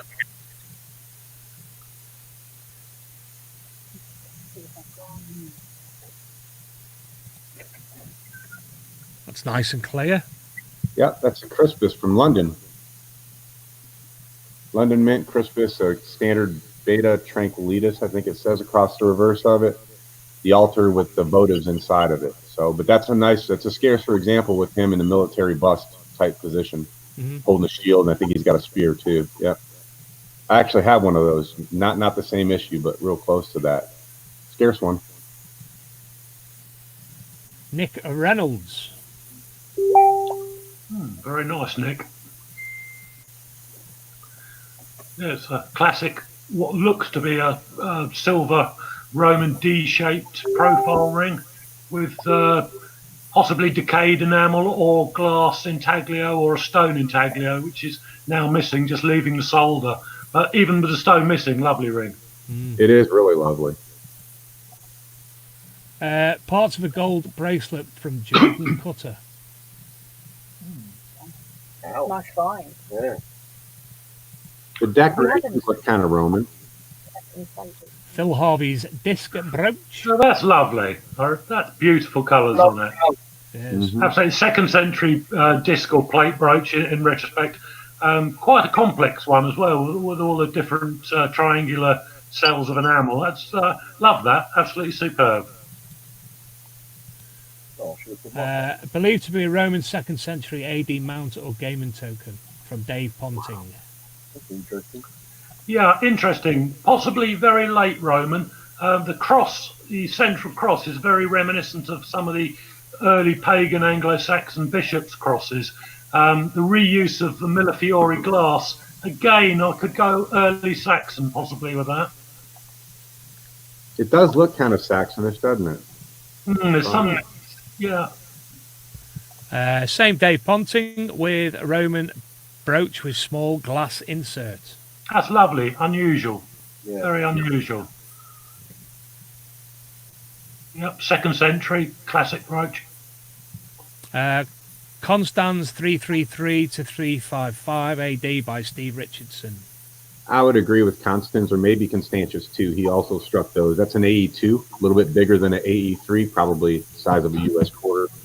I think the reverse had him dragging a captive from a hut, if I remember right, looking at that one. Yeah, so that's a hut there. It'll say fell temp reparatio, which means return to the good times, with a soldier taking, they're unsure what that is, a child or something from a hut. But these Roman coins, they used a lot of propaganda. So if that's the emperor, they always make him 3 times taller than the person that they're conquering. So not really sure who that is. Lisa Jones. Nice tribute penny. That's Tiberius. That's the biblical tribute penny right there. Livia seated on the reverse, Pontiff Maxim, and then Tiberius portrait on the obverse. Still going, there's loads. Jap Owen. Roman's a big section. Must have been a That Roman looks like a this year, Mark. Trajan bronze. It's going to be an Acer Sestertius probably. Yep, it'll be SPQR Optimo Principe, and it looks like 3 standards on the reverse. Maybe commemorating the Dacian victory. Lisa Jones again. Another fragment of Umbanate brooch, or possibly a chatelaine brooch. Beautiful little Nice, pot she's very got nice. there. Yeah, I saw the little pot. Daniel Stevenson. This just makes... I just want to go out detecting now. He had the hoard of denarius, didn't he, the jammy bugger? The one in the center with the clasped hands. I'm curious to see who's on the other side of that. It could be Nero. That could be Pupienus, a rare guy. That was a common theme. And, the emperor always wanted to make friends with the military, so they always had the clasped hands, denarius, to symbolize that. Take it this is his hoard. Yeah, that looks familiar. Well done, Daniel. Max Hamblin. Oh, for some reason that won't let me... you can see it there, but for some reason it won't let me open it in full. Little second century plate brooch, by the look, missing just 2 of the side lugs, but from what I can see, very impressive. Steve A. McFarlane has combined all of his finds into one image. Very nice. Good finds there, Steve. Love the Essica brooch. It's beautiful. Is this what you said is is that an Essica brooch? That's an Essica style brooch, yeah. Right. Yeah, very nice. Stunning. Melvin Appleyard. That looks brand new, doesn't it? Denarius, I can't tell who it is. It's a little bit far. What's the obverse? Oh, sadly, it won't show me the opposite. No, apologise. That's the Roman Republic. That's a Roman Republican denarius right there. That's typical, the quadriga on the reverse. Head of Roma. Can't quite tell the moneyer on it. It's a little bit worn, but it's a nice one. That's a late Roman AE3. Looks like kind of hard to see it, but Licinius, Constantine 1, Constantine 2, Constantius 2, they all struck those. Who's that? That is, I think, Crispus. Crispus, yeah. Julian, you know how I call you a legend? I think we've got a new legend here tonight, a Roman legend. Chip's helped me out many a time on coins. You can't beat the guy. Fantastic. A Roman hippocampus brooch. I want that. Very rare. Very rare. Well done, Sammy. Mark Becher, a Roman bread stamp. Dilek's here. Hi, Dilek. Hello. Hi, Dilek. Hello. Was told it's Roman something to do with manicure. It measures 2 inches long. There's a face at the top, zoomorphic.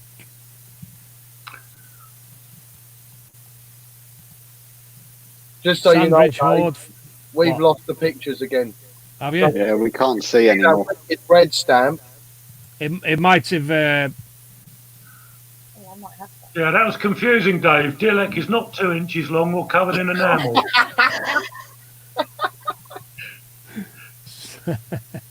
I'll share it again. I think when Dilek's come in, it might have... Are we there? Not coming up. That's the Sandridge Hoard. Wow. Anyway, What back is to this? that was the 2 inch long manicure thing. That wasn't Dilek. That's not Dilek. Yeah. Malcolm Beagle. Nice. Diamond ring. Yeah. Yeah. Another Roman Republic denarius. That's the Dioscuri on the reverse. That's a common theme for Republican denarius.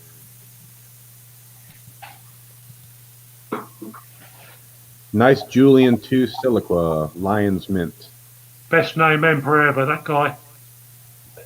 The Pagan. Juliargens. No letters on the brooch, just looks like bunches of flowers or grapes. Very neat. I've never seen anything like that with it sticking up so far off of it. That's cool. Yeah. Dalek.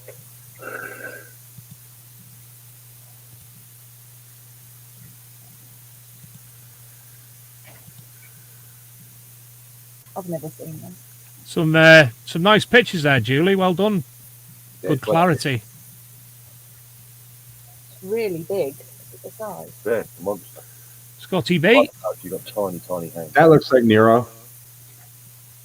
Looks like it's a 4A, an ancient fate. The reverse. Concordia on the reverse right there. You see the plating torn away to the right of her. Mm-hmm.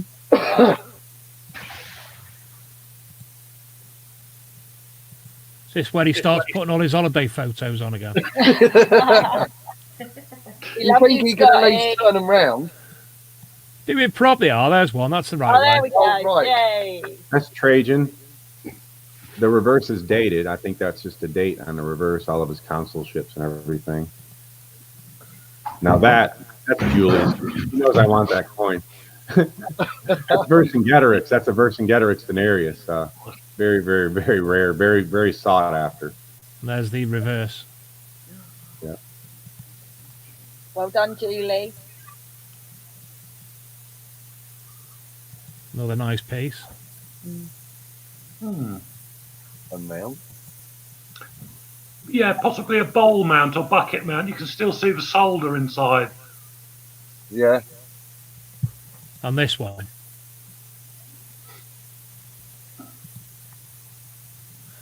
Ray Livermore. Maxentius. So the guy that was beat by Constantine I at the Milvian Bridge. That's a phallus of his. What's the reverse on it? Should be like a temple or something like that. There's various designs on the reverse.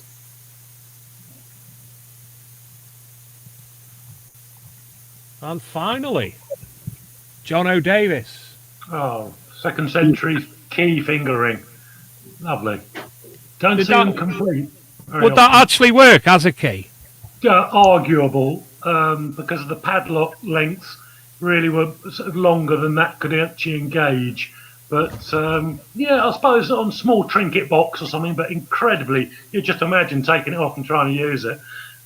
Incredible. But I think they probably did in some cases, but mostly decorative, probably symbolic of love or a relationship or security of a relationship as opposed to functional. Is that? I have never heard that. That's interesting. I have a couple of those. I thought they were actually functional, but do you think they're more just a symbolic type thing? I think so. Look, I've seen a few Roman padlocks, Chip, and from what I've seen, the length of that, there's just not enough room to manoeuvre and engage into the locking mechanism. But I'm sure not all, doesn't apply to all of them. Well, there's been absolutely fantastic finds in that. So, gentlemen, can you decide between yourselves which was the best Roman find? As far as the coin goes, it's that Janus Gallienus coin. That definitely takes the cake for me. Well, Julie's one. That was I think that was found by a friend of mine. It was found by a friend called Tony 20 years ago. Double-headed one. The double-headed. I'm going out to Chip's knowledge. Yeah. I've never seen it. That's extremely rare. Maybe some type of special donative issue. Did you say it was by a religious site? This one was it? Yeah. Yeah. I would say it was about 20 years ago, but there were other very rare varieties found with it. But this is the correct image, yeah. We can't see it. Can't see it, Dave. Gone off again. Right, yeah. Well, you obviously know which we're on about. Yeah, so that was it very briefly. I think there's a delay. Right, yeah. So the Janus coin by not Julian. No, it's by a friend called Tony Roach, and the coin's now in the British Museum. Excellent. And then Julie's Vercingetorix a close second. That's my choices. Well, Chip, that was absolutely. What's that? He said whatever he said. He said. That was absolutely fascinating, Chip. Absolutely brilliant. I can't speak more highly of your ability to recognise things as well as you did. So thank you for the input on that. Don't forget to plug very quickly, Chip, your new in coin business. Yeah, I've started a coin business with a buddy of mine in New Zealand. His name's Josh. Hi, Josh. It's PalatineNumismatics.com. So basically, the Palatine Hill is what it's named after. So we just got a new site up and running actually this morning. So have a look. It's got a bunch of coins for sale, and I hate parting with them though. But it's bittersweet. That means I can buy more. What did you say the site was? PalatineNumismatics.com. PALATINE, numismatics, NUMISMATICS.com. Brilliant. I Just can't so even our say it. members, we've got about 800 members. Yeah. That's awesome. That's awesome, No, guys. thank you, Chip. Thank you are you, you are Chip. amazing, mate. Love to Kayla. Yeah. Yeah, she's watching, I think. Cheers, So Chip. Oh, Nice one. Hi, Kayla. Thanks, Chip. It's been an absolute pleasure, and we'll speak more in the future, I hope. yes, sir. Anytime y'all need me. All right. Take care. Brilliant. Thanks, Thank you. Chip. Dilek, good evening. Good evening. Are you How well? are you guys doing? Ready for bed? How's yourself? How's I may lockdown in? disappear in a second, just so you know. I've got Domino's just about to arrive, and the dog's going to go crazy. So if I disappear, that's why. It's a bit of your pizza. Yeah, I want a bit of your pizza. You've only ordered it so you can have some adult interaction, haven't you? That's what way it's contact. It's socially, distance delivery. Pete, you know what they're doing? They give you an empty box just in case if you've got kids and you want to make a pizza at home and put it inside. So let us know if they give you. Oh, the door's gone. Let us know if they give you an empty box. Anyway, Dilek, how's Turkey at the moment? Well, it's getting worse by day by day. It's getting worse. We don't have a full lockdown, but we have a lot of restrictions. I mean, all the cafes, restaurants are closed. Schools are closed. Schools have been closed for a long time now. Parks, you cannot go to parks, beaches anymore. Many private businesses are, running from home, but we don't have a full lockdown yet. For example, I still go to work every day. The factory is open. We're producing product. We're shipping product. But it's tough. It's tough times for everybody. It's getting worse day by day here too. The numbers are increasing, but we're hanging in there. We're trying our best to keep the business running and to support, especially the the smaller dealers, smaller businesses, so they can survive because. The way things are, after Corona, if, all these small businesses in different countries go out of business, we may end up having bigger issues, globally, economically, so we're trying our best to hang in there. And we spoke the other day, you've got an update for the Simplex coming shortly. Oh yeah. Actually, the update was given to production yesterday, and we actually, I think, shipped some units yesterday locally with the new software. I didn't know that myself. All of a sudden this morning, I get up and I have all these messages from people. Dilek, where is the update? Posted. And I'm like, well, it's not out yet. But then I realized some local guys, some, detectors here in Turkey put some videos out on the internet with the new update. So now the engineers are working on the web version. So the software was given to production already as of yesterday. And the engineer is now working on the web update. Hopefully it should be out by, I would say, end of this coming week. Hopefully. Brilliant. Excellent. Obviously, a lot of good reports from the metal detecting community in the UK regarding the Simplex. Several of my friends have got one, and it's doing exactly what you said on the tin. Yeah, we were very sincere with what we were saying, and it's been providing very good results in the UK, in every country so far. So far so good. Must be the look of the mermaid. Could be. So, yes, it's a funny old time at the moment. What I'm going to do now, Dilek, I'm going to jump onto our next section because obviously time's running away with us. And the next section will be that of the medieval. Oh, God, there's millions again. Might have to do this a little bit differently with the medieval. Instead of pulling the the images up directly. I may go just on the small images just to save a bit of time. There's 74 comments, so hopefully we'll be able to bring them up. Now, are we seeing what I'm seeing, everybody? Yeah. So you've Sorry, got Dave, Jules' Jettons, very nice. Next one, Jules' Farthings, very nice. Next one. Lovely, respectful handful of hammered. Not mine, unfortunately, but wow, that's an impressive haul. Yeah, nice. Again, that is stunning. I can see some difficult to scale on that, but certainly some half groats there, possible clipped groats. Again, very respectful collection. So very good condition as well, Jules. Aren't some of them beautiful? We're on medieval now. Oh, That's just up that one. what have I missed? All Jules stuff. Lovely. That's a Limoges cross terminal with what looks like decayed blue enamel. Absolutely stunning. Oh, that's nice. Well, hey, Adrian. Yeah, a friend of mine found this, had it in the magazine a couple of months ago. Absolutely. Look at the blue of that sapphire. Classic. Probably come from Ceylon, that sapphire. I've got to say, what the ring is on looks like a raw chicken. Might need some moisturiser on that, mate. I will pass that on, Dave. I think Adrian will be in the chat room.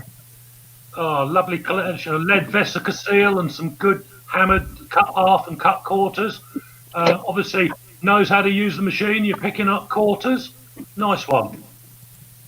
Paul Bancroft again. Again, beautiful again. Probably an amethyst in that cabochon stone, but just what can you say? Absolutely stunning.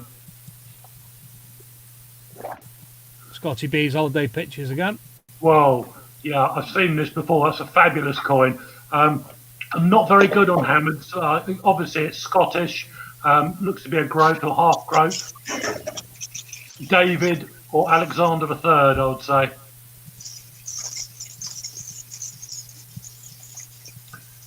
Looks like Elizabeth I. I'd hazard a guess at 3 halfpennies or a sixpence. Difficult to scale. Yeah, and I say, you know, I do apologise to the finders. I'm not very good on hammered coinage. That's the reverse, isn't it? Okay. Oh, that is a scene I recollect. Fantastic. That was the hoard discovered at Spring Detectival. And possibly another shot of the same. Well, Scotty's putting his holiday pictures on now. Yeah, do you know what? Scotty. Dave, you go back to that one of Scotty, Dave, if you can. That one? I said to Scotty earlier today, he's going to replace Gary Lineker for the Golden Wonder or whatever Walker's Crisps advert. They just look like crisps, those coins, don't they? Lovely. They do, yeah. What a sight and what a face. Brilliant.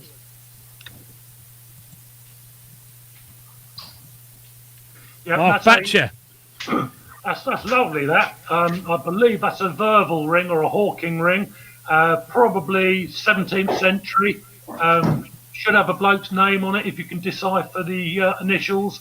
But lovely. Round the jesses of a falcon, that was. Mm. Oh, no, I know 2 dots by the back of the head means something. Elizabeth I, lovely example of hammered coinage.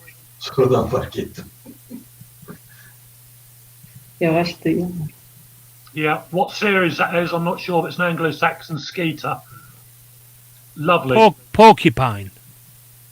I can't see the obverse, but yes, I would have thought so. It says, Series E, Variety E, Porcupine Skeet. Not going to dispute that. Obviously an expert. Looks brilliant. Lovely.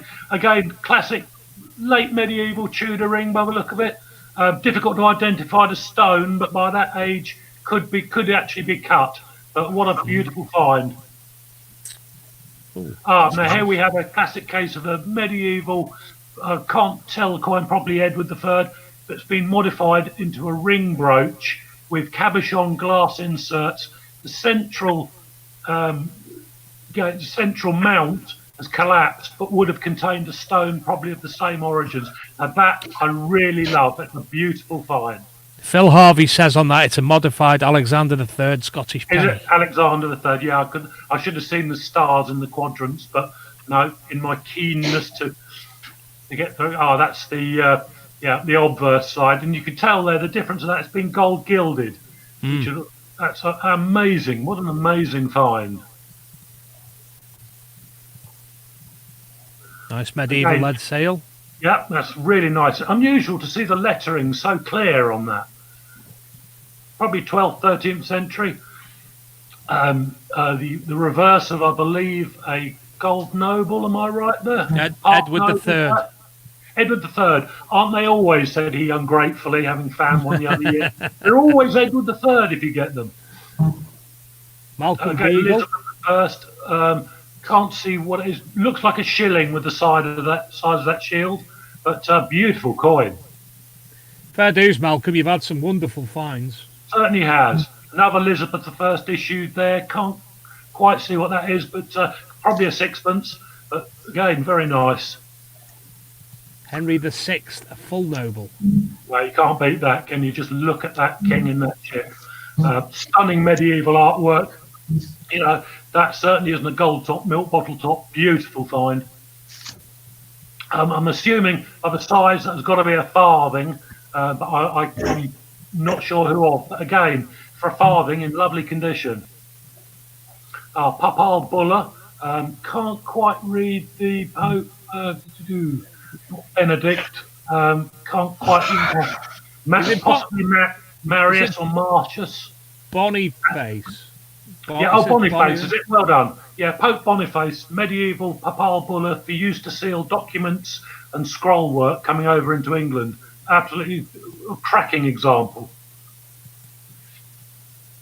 Medieval hammered from one day's detecting at Norfolk. You can't beat that. If that's a day's detecting, as you state, then that's probably a market site.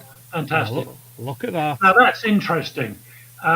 Could be Anglo-Saxon. I believe there's a reverse to it. Extremely rare crude crucifix.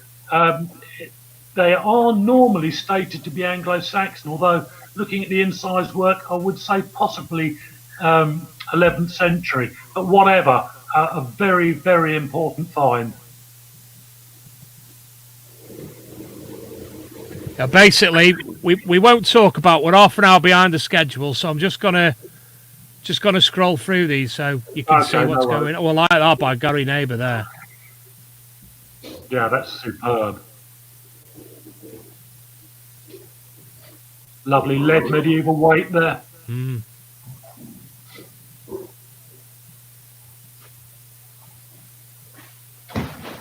Just going to have to look at that one because I can't quite make it out. Is that Hacksilver? No, it's, they're in the British Museum, I believe. It was a hoard, very rare, of coin clippings. Right. Extremely rare.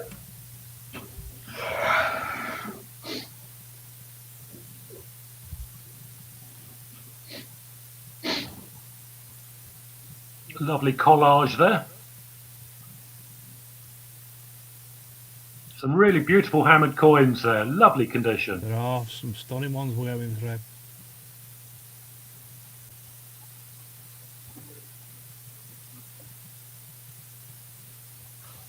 Graham Dempsey. Wonder how he cleaned that. I like this one by Jason as well. Is it Anglo-Saxon gold tremesis, I think. Lovely.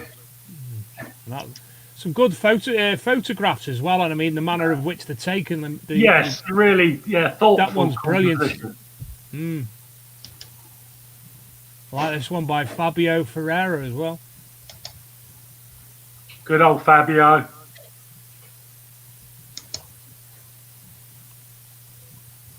I like this one as well. I saw that being found at Detectival. Right. About 2 or 3 years ago. Anglo-Saxon gold, possibly button. So, given what we've seen, everybody, what would be the best find in the medieval category?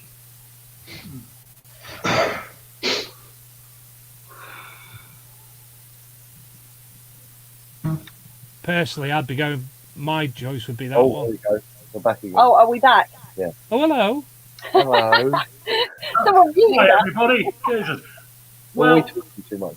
my vote, Dave, would be for the Alexander gold-gilded penny that's been converted into cloisonne stone Right, brooch. I'm with you. That is what I call a day, a week, a year maker. If you find that stunning find, really, that's done it for me, as you can tell. But Phil's a good detectorist as well, so he finds some good stuff, man. that's just, that brooch is just that's made my evening seeing it, let alone finding it. Yeah. So I Phil, was eating pizza for half of it, so I'll have to let you guys judge. so I'll go with Phil Harvey on that. Then a modified Alexander III Scottish penny, and I'm sure Mr. Julian Evan Hart will be in contact with you about maybe putting an article together on that. No doubt. Yeah, it'd be an honour to have something like that. I mean, that's really, as you can tell, I'm a man of never few words, but wow. That's it really has made my evening. Small things, gentlemen, ladies, but no, that's done it for me. That's brilliant. So, sadly, we're going to have to depart now, Mr. Julian Evan Hart. No problem at all. It's a pleasure as ever. It's been very, very. I've learned so much from yourself and Chips tonight. It's been fantastic. It's been a pleasure, you guys. What a brilliant idea, I must say, to do such a thing. And I'll just leave now by saying, guys, stay safe out there. I'm hoping, it's not going to be too long till we're all back out there again and we can start socialising at functions like Detectable. Hang in there, guys, and above all, stay safe. Thanks, Julian. Good night, Lisa, also. Bye. Bye, Jules. So before I forget, right, Dave, I've got to say, right, I've got to thank this brilliant idea to one of our members, Jerry Tapscott, because he was the one that said, why don't you do this? So if it wasn't for Jerry, I'd probably still be sitting on the couch feeling sorry for myself. So thanks, Jerry. Yeah, it's lifting our spirits. Yeah.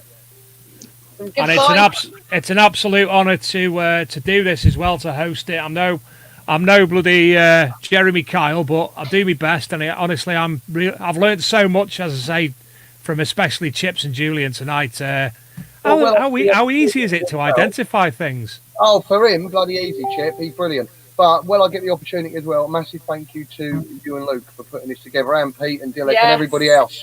Thank you, guys. Yeah, no problem. Anytime anybody needs a platform, me and Luke will accommodate, you know that. So Dan Spencer should be somewhere behind the scenes. Here he is. Oh, he's having a party. I'm in the Dan, I can only apologise for you coming on late, obviously. Oh, hang on. I'll turn music off. Sorry, I was DJ. That's all right.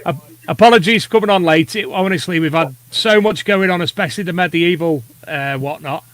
Yeah. Oh, that was good. No, it was really good. Chip and Julian, their knowledge is incredible. So it was a pleasure to watch. I got an extra few drinks in, so I apologise. But to be fair, honestly, at Spring Detectival by now, me and Karen would already be dancing around on the dance floor. So this is that moment. I'm now. What Carl would be doing right now? We should have got Carl. He'd have his top off already. Yeah. Oh, don't forget, everybody, Nigel Foodie Doodies is doing the virtual food for this. I'm hungry. So we're Nigel, I'll have a saddle bone. Oh, I'm starving. Whip everyone up a saddle bone on me, mate. Pete's got the pizza. Yeah, I bought the pizza and the cookies and the Coke. Oh, yeah. Mark's brought the Budweiser. I've got anything you want. It's here. I've got it.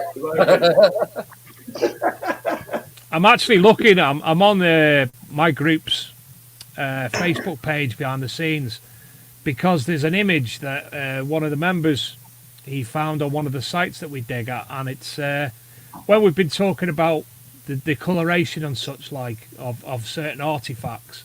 This one's actually of, if I can find it, a tiger, and it's like a figurine. It's one of the best things I've seen of that ilk. So I'm just no, can't find it. Find that again one day, and I'll get that out and about. Anyway, let's jump on to the next section, which is post-medieval finds. And again, because of timescale, I'm going to have to do this quickly. Skip 3. Getting late. Hi, Can you Dylan. imagine how the next guest? Hello. Hi. So, We Well, can't see anything, Dave. Oh, there nothing we up go. yet. No, Is there it we up go. yet? Yeah, yeah. Yeah, So first up was I thought this was a glorious image of some beehives, which Julian shared earlier. Yeah. Good to find. Buckles. Yeah, We do. we like some buckles. Yeah. More buckles. Buckles, yeah. Older buckles. Oh. Bullets, silvers. Can't beat that. Some willies, silver willies. Pipe tamper. Oh, look, I recognise that, Scott. Yeah, that came from last year's Detectival, near where the Hoard came from. Yeah. I think that was I about remember that, yeah. 13th century. I think there's the report on it. Look there. Well done, Scott. Top Yeah, man. Oh, I look thought, at I that. thought to recognise it. Yeah. Well recorded, Yeah, Scott. I think Yeah. that one's just finished the process as well now. Did he get it I back? think I saw Scott saying that earlier on today. Okay. No, it's been acquired. So, yeah. How much did he get for it? It was 350 total, so 175 between him and the billionaire. So I'm sure they will appreciate that equally. Well, you obviously know that they need the money right now. All Yeah. the money they've lost on stocks and shares and everything like that. I can Yeah. imagine they are gasping for air.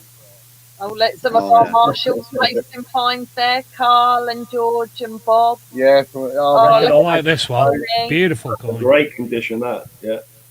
I've held that. That came from one of our metal detective digs. Oh, Is that a fancy stirrup? Yeah, spur. Yeah. Spur. nice decoration Stirrup on it. spur. Stirrup spur, yeah, holder. There. That's a nice morning locket. That's I think I beautiful. picked that as well. in TH recently, yeah. It looks pretty familiar to one that came from a dig. Yeah, that's got. It's got a lock of hand Oh, inside it. no, drink. Only detectivals I drink. Oh, That's definitely not post-medieval. That's Roman folk. Nor is that. That looks Saxon. That's Tremacy. That's definitely not post-medieval. Yeah, that was wrong section, that coin. That looks like a papal buller. Yeah. Yeah. Jason was getting carried away, wasn't he? That Oh, looks. it's lovely finds, Jason. really. Come on. Oh, here we go. We're stepping back into the post-medieval category Stepping now. back in time. Oh, second. Yeah. Hang on, World Mal. War II hand grenades. I was going to say the pineapple grenades, isn't it? Phil, weren't you happy with one? The fact he's still stood there. After the first one, most people would stop digging after the first, wouldn't they? Oh, look, one hand grenade, yeah. Oh, look, there's another one. I'll take more Hindu photos. offering. What is that? That Hindu- looks 22 Arabic, carat doesn't it? Hindu offering. Oh, right, okay. What was it? River Thames find, or Phil Harvey, that's all I've. where did you find that, Phil?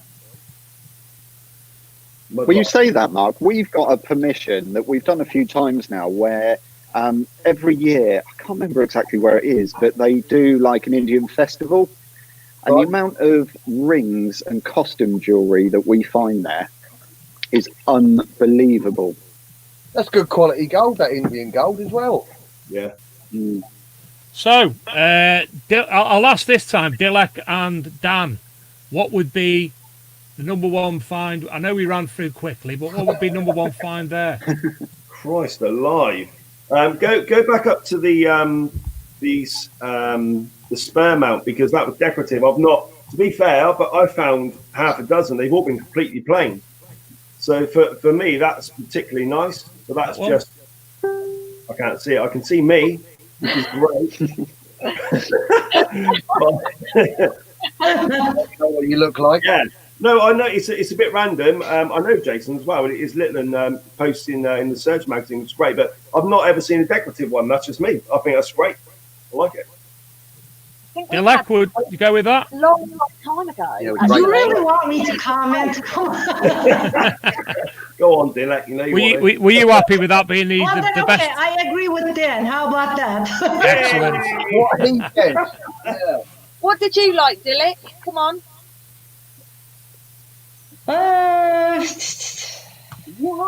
Which one was found with a Nocta macro? What's that? Whatever was found with Nocta macro. Yeah. I like the Victorian morning locket. I like. This, whatever this is. That's the Victorian morning locket.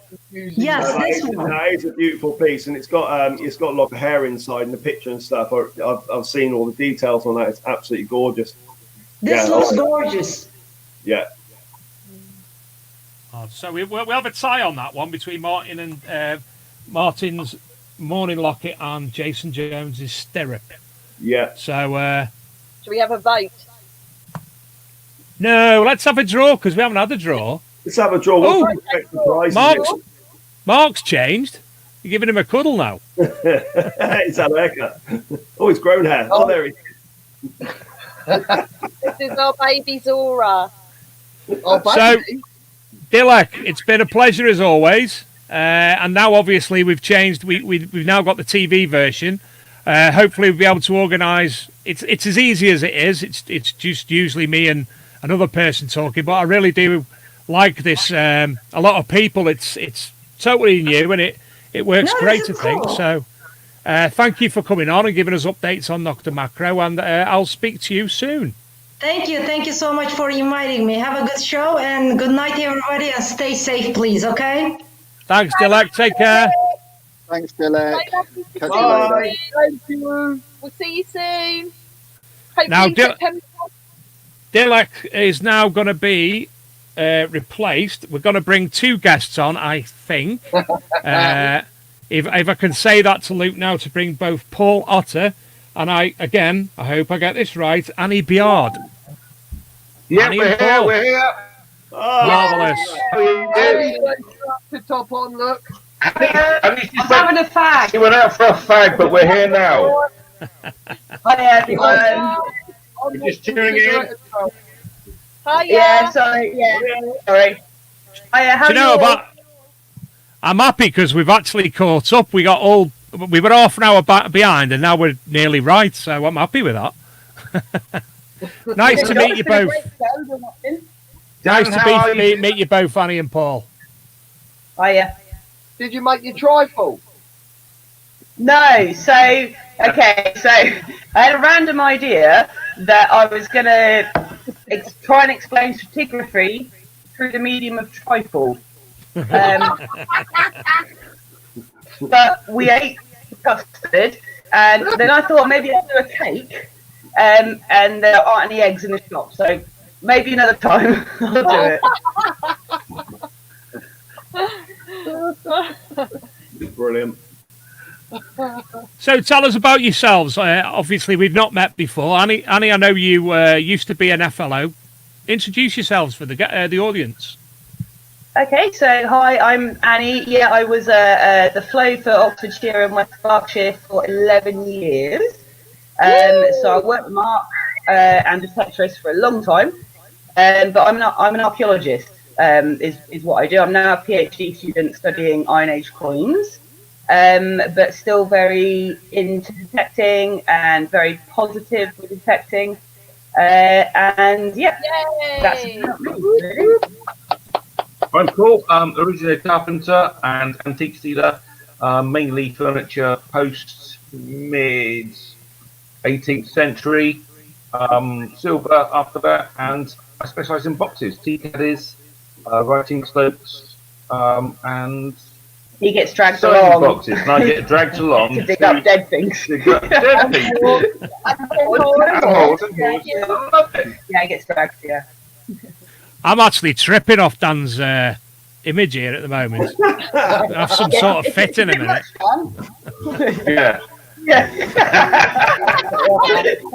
Now, Dan, I don't know if you heard me say to the audience before, Dan, but obviously myself, yourself, and Julian If any of the finds interest you for the magazine, obviously just work through, contact the person who's put them on there, and content for the magazines, no problem. So yeah, absolutely, really appreciate it. To be fair, recognise a lot of the people. Some of the stuff I've never seen before, so I'll be hounding them tomorrow about that. But obviously, everyone knows it's so slow at the moment. No one should be going out. I know people are, but no one should be going out. So what we've done at the Searchers, we've offered competitions of one of the new tactical jackets we're going to give away free. Just happen to have one here. I love one of those. I know. What an amazing We're going to give the new tactical jacket away for free. If anyone sends in any finds to us on email, and we'll put them in the next couple of issues, and people can vote on who's a favourite, and they can have a new tactical jacket. We were going to launch it as Spring Detectival. You see, we had so many plans, and it's just a bit gutting. So I've been a bit depressed all week, really, because normally the preparation for that and everything is a massive part of what we do. And I know Harry's sort of running around the house decorating. She's got nothing else to do. Normally she'd be absolutely manic. So thank you to everyone who's posted up tonight, posted their finds. I'll hound you tomorrow. Yeah, input's great. Just keep going. It's great. Dig through your old finds, give them a clean, and share them to everybody. That's what I know we've gone through most of the sections now. We've only got 2 sections left. But if you still want to put your finds into each section, obviously a lot of people will be able to look through them and enjoy them because, hey, we haven't got anything better to do at the moment. It's all very quiet. So we're going to go on to our next section, and hopefully Annie will be able to help out a lot in this, being there's a lot of archaeological field eyes-only sites, finds. Good luck. I do like how I got the crap finds bit, though. Thanks, Mark. So, first, I didn't do that. Hoarding Field 3. Are we seeing what I'm seeing? What the? Is it the size of a door? Surfboard.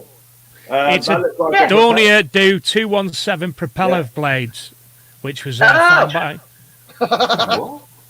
Little airplane. That's impressive. That must have given off quite a He found that with Garrett Ace 150, didn't he? 15 foot deep. Annie. And that's his Heinkel He 111 prop blade. That's exactly what I would have said it was. Yeah, definitely. It's your house, Julian. Flint tools and oyster shells found in Nottinghamshire and Lincolnshire by Paul Tong. Well, oyster shells can be interesting because they can be indications of a Roman settlement. So good for picking them up. I couldn't really see what the flints were. But oyster shells, very common on Roman settlements. So, fair play for picking them up. Good old blue. White and blue, what's that, mid-19th? Yeah. A bit earlier. Transfer printed. Ming. Yeah. Now, my son, Mason, is 7. I think. Yeah, 7. We go for we're doing all the walks of late, what have you. And we went to a place called Dane Shore. I live in Congleton, and basically it's a scientific special interest place, and you can go and sit down by the river there. And every time we go, he goes mudlarking for pottery, and some of the stuff he's got in the back garden here. What I want to do, I want to actually remove one of the paving slabs, put all his pottery in there and resin it over so he can see it all the time. Good idea. My parents did that years ago. They found some bottles in a dig in our back garden and put them to the steps. Yeah, good plan. Yeah. Yeah. Well, look at that by Bob That's Hance nice. from Detectival 3 years ago. Beautiful arrowhead. That's nice. Yeah, a little tandem barred arrowhead, so late Bronze Age, maybe early Neolithic. Push it back a bit, but a good 4,000 years old. Nice find. Nice find. You see, we didn't put you on at this time for the crappy finds. We put you on this for your identification of archaeology. Nice find. That. Yeah, it's a good find. Oh, I'm chucking me flints now. What was that one? Sadly, I can't get that one to. It's crashed everything. No, it was a lower Paleolithic hand axe anyway. Nice. Spotted at Charlbury with the metal detectives this year. Oh, Iron Age, the bunny. Is there a reverse of it? Sadly not, no. No, it's probably a Cotswold cock or something like that. I didn't choose the names. When I said before about how good some of the images are, what a fantastic photograph that is. Jono does Yeah, think that's brilliant. though, doesn't he? Yeah. He's got a couple of silver buttons there, and I don't know, it's a sort of African style head, isn't it? I don't know what that is. Don't know what it's made out of. Sheriff's badge as well. That's cool. Got some nice stuff. And Jono again with another arrowhead. Yeah, that's lovely. Again, late Neolithic, early Bronze Age. Lovely, lovely find. Yeah, nice. And that's what is so interesting about metal detecting, as well as obviously finding what we find, the relaxation, the stress-free environment, the fresh air, the exercise. There's always the opportunity to keep your eyes on the surface, and there's some fantastic things you can find, especially when it comes to flint and stuff like that. I used to spend a lot of time up Marston Moor, and obviously doing field walking. The amount of musket balls that you could find on the surface, and flint that had been napped to use in the pistols and rifles, absolutely fantastic. So always keep your eye out for other things. I also like skulls of cattle as well. So that's the good thing about metal detecting, is that you guys are out in the fields where archaeologists tend not to go. You know, archaeologists only go out and dig stuff if there's a planning condition on it. You know, so you guys are out in the fields and you're seeing stuff that archaeologists wouldn't usually see. There's no reason for them to go out there. So picking the flint stuff, especially the early flints, a lot of sites only exist what we call in the plough soil.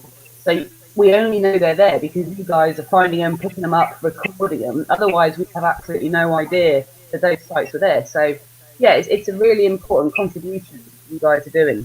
So keep picking up the flints. I think from a metal detectorist point of view, I just want to point out, I think that's one of the reasons that Annie and Paul, I think, are seen as being fantastic across the hobby that we are, because their attitude is very pro metal detecting for that reason. Okay, metal detecting isn't perfect, but for that reason, that's why they are just, everyone likes them. I think you get online, you get a lot of issues where you get a lot of archaeologists, etc., coming on, and you have a bit of a battle with them. But so I think that they're good for the actual hobby itself. It's nice to have them around. It was a bit of a shame that was technically sort of like the last detectable you did, Annie and Paul, but I'm sure you'll be around and be back. Yeah, Hope so. We can't say no to Mark, you know. I believe this Sorry. image from Phil Harvey, this is the last one. It's just been put on. I think it's a replacement for the one that we couldn't see earlier. The last half an hour, mate, we can only see you. Oh, there we go. Right, I've got it. It's as beautiful as you are. I've got it. Yeah, that's nice. Rugged, mate. It's Rugged. pretty rough, to be honest. It could be Paleolithic. It could be Bronze Age because it's pretty rough. It hasn't got much fatigue on it. In them up on the beach in Norfolk. A Roman chatelaine brooch. Nice. Very, very nice. Look at the enamel in that. That's gorgeous. Yeah, that's a nice thing. That's a surface find. How spectacular for a surface find. Yeah, that's amazing. I mean, they would have had little maybe tweezers and personal things hanging off it, but that's quite a find. For a surface as well. Yeah. So, Annie and Paul, you could decide on the winner of this section. Ooh, okay. Keep scrolling. Shall I? I'm at that one. The guy with the chatelain's very, very good. But just because I'm an archaeologist and I'm going to go for something not metal, as an eyes only, scroll up a couple. Little tiny arrow. That one, yeah. That little one. So there's your winner on that one. That's a nice Arrowhead by Jono Davis. Well done, Jono. Yeah, nice He find. deserves to win just for the quality of his pictures. Yeah. Oh, I'll tell you what. Oh God, where's everything gone? That photograph there. That's one of the best photographs I've ever seen. of things that metal detectors have found. Absolutely stunning. That's fantastic. So, that was that section. Look, no hat now, Pete. It's getting too warm. I was going to go for the Darth Vader mask. Sat in front of a radiator with a hoodie on. I'm baking. Look at me lockdown haircut as well. Dead long, that is. Yeah, it's still not as bad as the ones that we saw earlier. It's all right. Dave, while Yes. we've got Annie on, I've added a couple of pictures from Chris Mussell that he emailed over onto the unidentified. Could we just go back to that section? I just want to get Annie's opinion. Yeah, we have. Have we even done that section? Yeah. Have we? Yeah, that's just the one we done with Jules with the book on. Oh. But I just added the it one with the sure little what they leaves were. on the end of it. Well, The one that had like three bars across it, and the little fleur de lis on the end. That one. Oh, right. Come on. Is that what you were talking about, or Mark? Or hang on. Karen was talking. I was just listening, as usual. I've got him well trained. What can I say? I'm not sure what it is. There was one that was. Hang on. What did he say it was? Well, he doesn't know. It's unidentified. Is that one, Karen? Yeah, I can give you a bit more info to what he said. So, nothing's coming up, Dave. But thanks. I know. I've only just done it. I forgot. Yeah, that's I must say there was some. Oh. Yeah. It looks a bit like a metallic coronavirus mask. Yeah, you know what? That's the first thing I thought of. It's pretty big, isn't it? What's that? A 5p? Mask. Professional opinion? Don't know. No. From somebody who hasn't got a clue in any way, shape, or form, my dad and my uncle used to make walking sticks, and it looks like it, the thing that goes around the stick, and then the two bits at the side would be where you pin it on, maybe. Looks like a bloody big walking stick. Yeah, big for that. It's quite big, though, isn't it? That? I'm thinking pretty for an ashtray. All he's put is it was a bronze or alloy with signs of silvering that came off pasture on a farm with Iron Age connections. That's all he's put. I doubt that's Iron Age. Yeah. Yeah, it doesn't look. It doesn't look Iron Age. To me, it looks immediately sort of post-medieval. Yeah. Never been able to get an idea on it. Is it curved? It does look slightly curved, yeah, but that's the only thing it's got. Like a handle or something that it yeah, screwed on. that's why I was. It's draw handle basically. Yeah. Georgian draw handle or something. Yeah. Yeah, like I'd estimate that about 5 to 6 centimeters by say 9 centimeters. Yeah. Yeah. It's bang on for a handle. It looks like a draw. Draw pull. Yeah. I see what you mean. Like on the old-fashioned office drawers. The old brass type handle. Yeah, that's it. Yeah. And can we just go to the next find as well, Dave? This one was off the Thames foreshore. He's never been able to get an ID on it. It's quite small, a brass or alloy. Yeah, That's one. pretty. Yeah, I thought that. I won't tell you what that looks like to me. It looks like that to me as well, Pete. And me. Yeah, and me. Yeah. I don't know what you guys are seeing, but it looks like an eye to me. When you turn it. It looks like some form of eye, but not that one. Yeah, we'll just go with that. By the looks of it. That's officially ID'd. Chocolate starfish. Yeah, we'll go with Pete, I think. Hot on Pete. But that's quite interesting because that was the Thames foreshore. But again, he's never been able to get an ID on that one. So there's not a picture of the back. Not a picture of the back. Is there to see if it was mounted onto something? No, he had a side view which showed the engraving, but no, there's no back. But I don't think there was any sort of. I think it was just plain, nothing on the back. Some sort of decorative mount. I looked to it, but to me, Could be. Is it lead? Is it lead or Bronze. bronze? Okay, that's nice. Little Roman eagle by the looks of it. But So what would that been? What would that be from, Annie? have you got any other pictures of it? 'Cause it's not the greatest angle. From the top, it looks like a little Roman vessel mount, little bronze. Yeah, not though. The circular base puts me off, to be honest. Makes it look a little bit more modern. So that's going to be I'm not a pot lid or sort of kettle lid or something, is it? One of those more modern ones on the top. Yeah, it is. It's a little Georgian pot lid, isn't it? With that base, it looks Roman, but that base is wrong for Roman. So yeah, a little pot lid or something. That's nice. I'll say back. Found on the wet sand. Wow, come out of a region. Yeah. Nice find. Yeah. Finally, Gary Finnan. Would that be Little some form of gilded buckle? Yeah, little clasp maybe, say 1400, 1600, something like that. Can't quite see it, to be honest. Yeah, little early post-medieval clasp by the looks of it. Some lovely, lovely finds anyway. Yeah. And we're back. So, shall we go for the last section, crappy finds? Yeah. I'll be able to identify these. Go on, let's do it. I bet there's something really good in there. I doubt it. I'm saying. This is like rummaging through the scrap bucket at the end of a rally, isn't it? Yeah. This is all Mark stuff in the buckets, yeah. Yeah. No, I'm trying to find something now actually to post up there quick.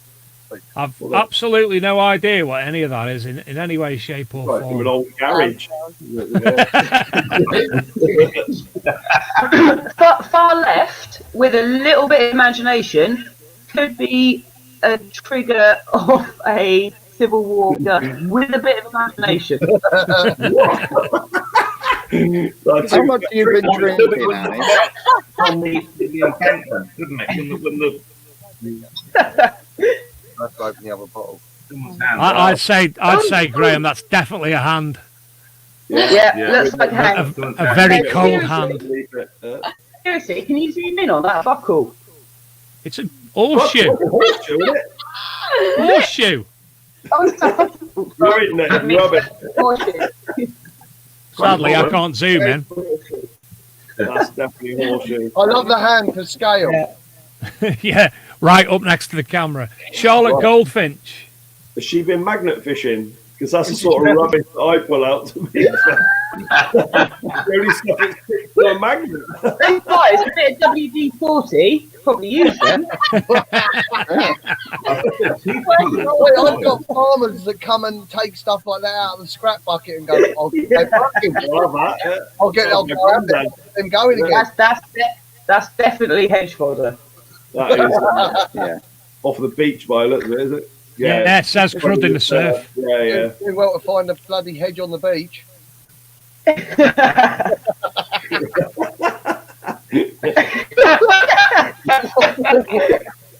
There's someone been raiding my scrap bucket. Hang on. The bottom of my fines bag looks like that at the moment. Shouldn't detect so fast, Dan. I know, yeah. Yeah, slow down, mate. Oh. Hang on, I've got the new knock to macro. That's why I can go so fast. You seen it? Look. Oh, look at that. Look at that. That's the new. That's a hammer. Hot off the press, that one. Hot off the press. Don't crack stuff. What is that? Is that for the 5-year-old? The knock to macroplex. Don't show anyone. Is that a top secret? A top secret multi-frequency, that. 4 million frequencies.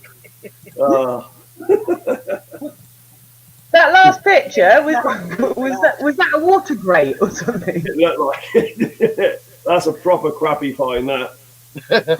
We had it was at Detectival. Where was it?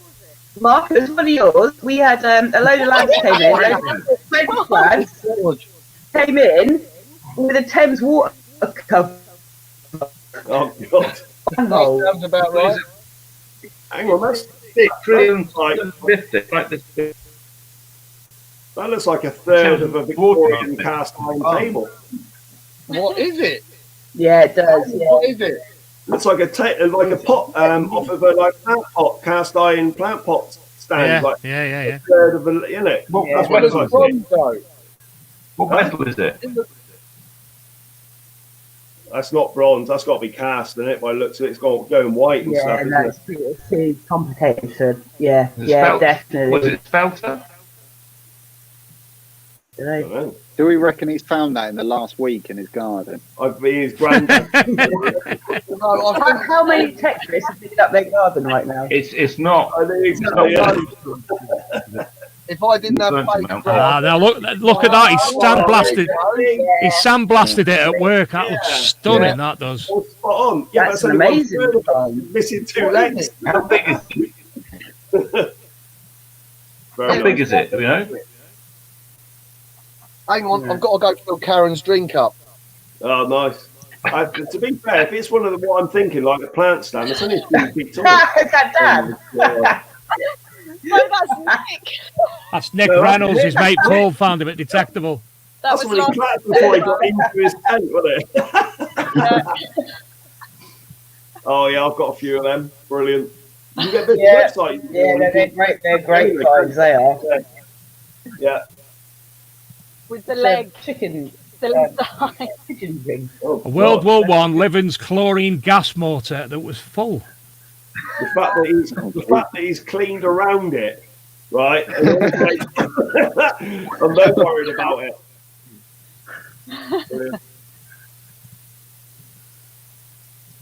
Oh. Oh, shut Oh, shotty. She's been in the a few times. She's found some great stuff herself.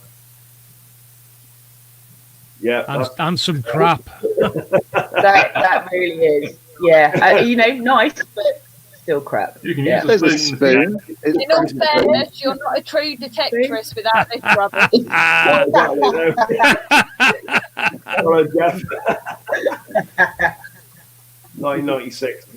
Now this is I don't think she'll be on now. This is Sky Jackson. She's 12-year-old metal detectorist. Her and her dad have got a little YouTube channel. We were speaking about the other night, and she put some images on the. In fact, I'll show you the image in a moment. Of you're talking about a 12-year-old girl that's made a little photo frame with glass in the front with the finds inside. It looks absolutely brilliant. So this is Sky. Well, you can tell Sky if you know her dad. There's the box that I was on about.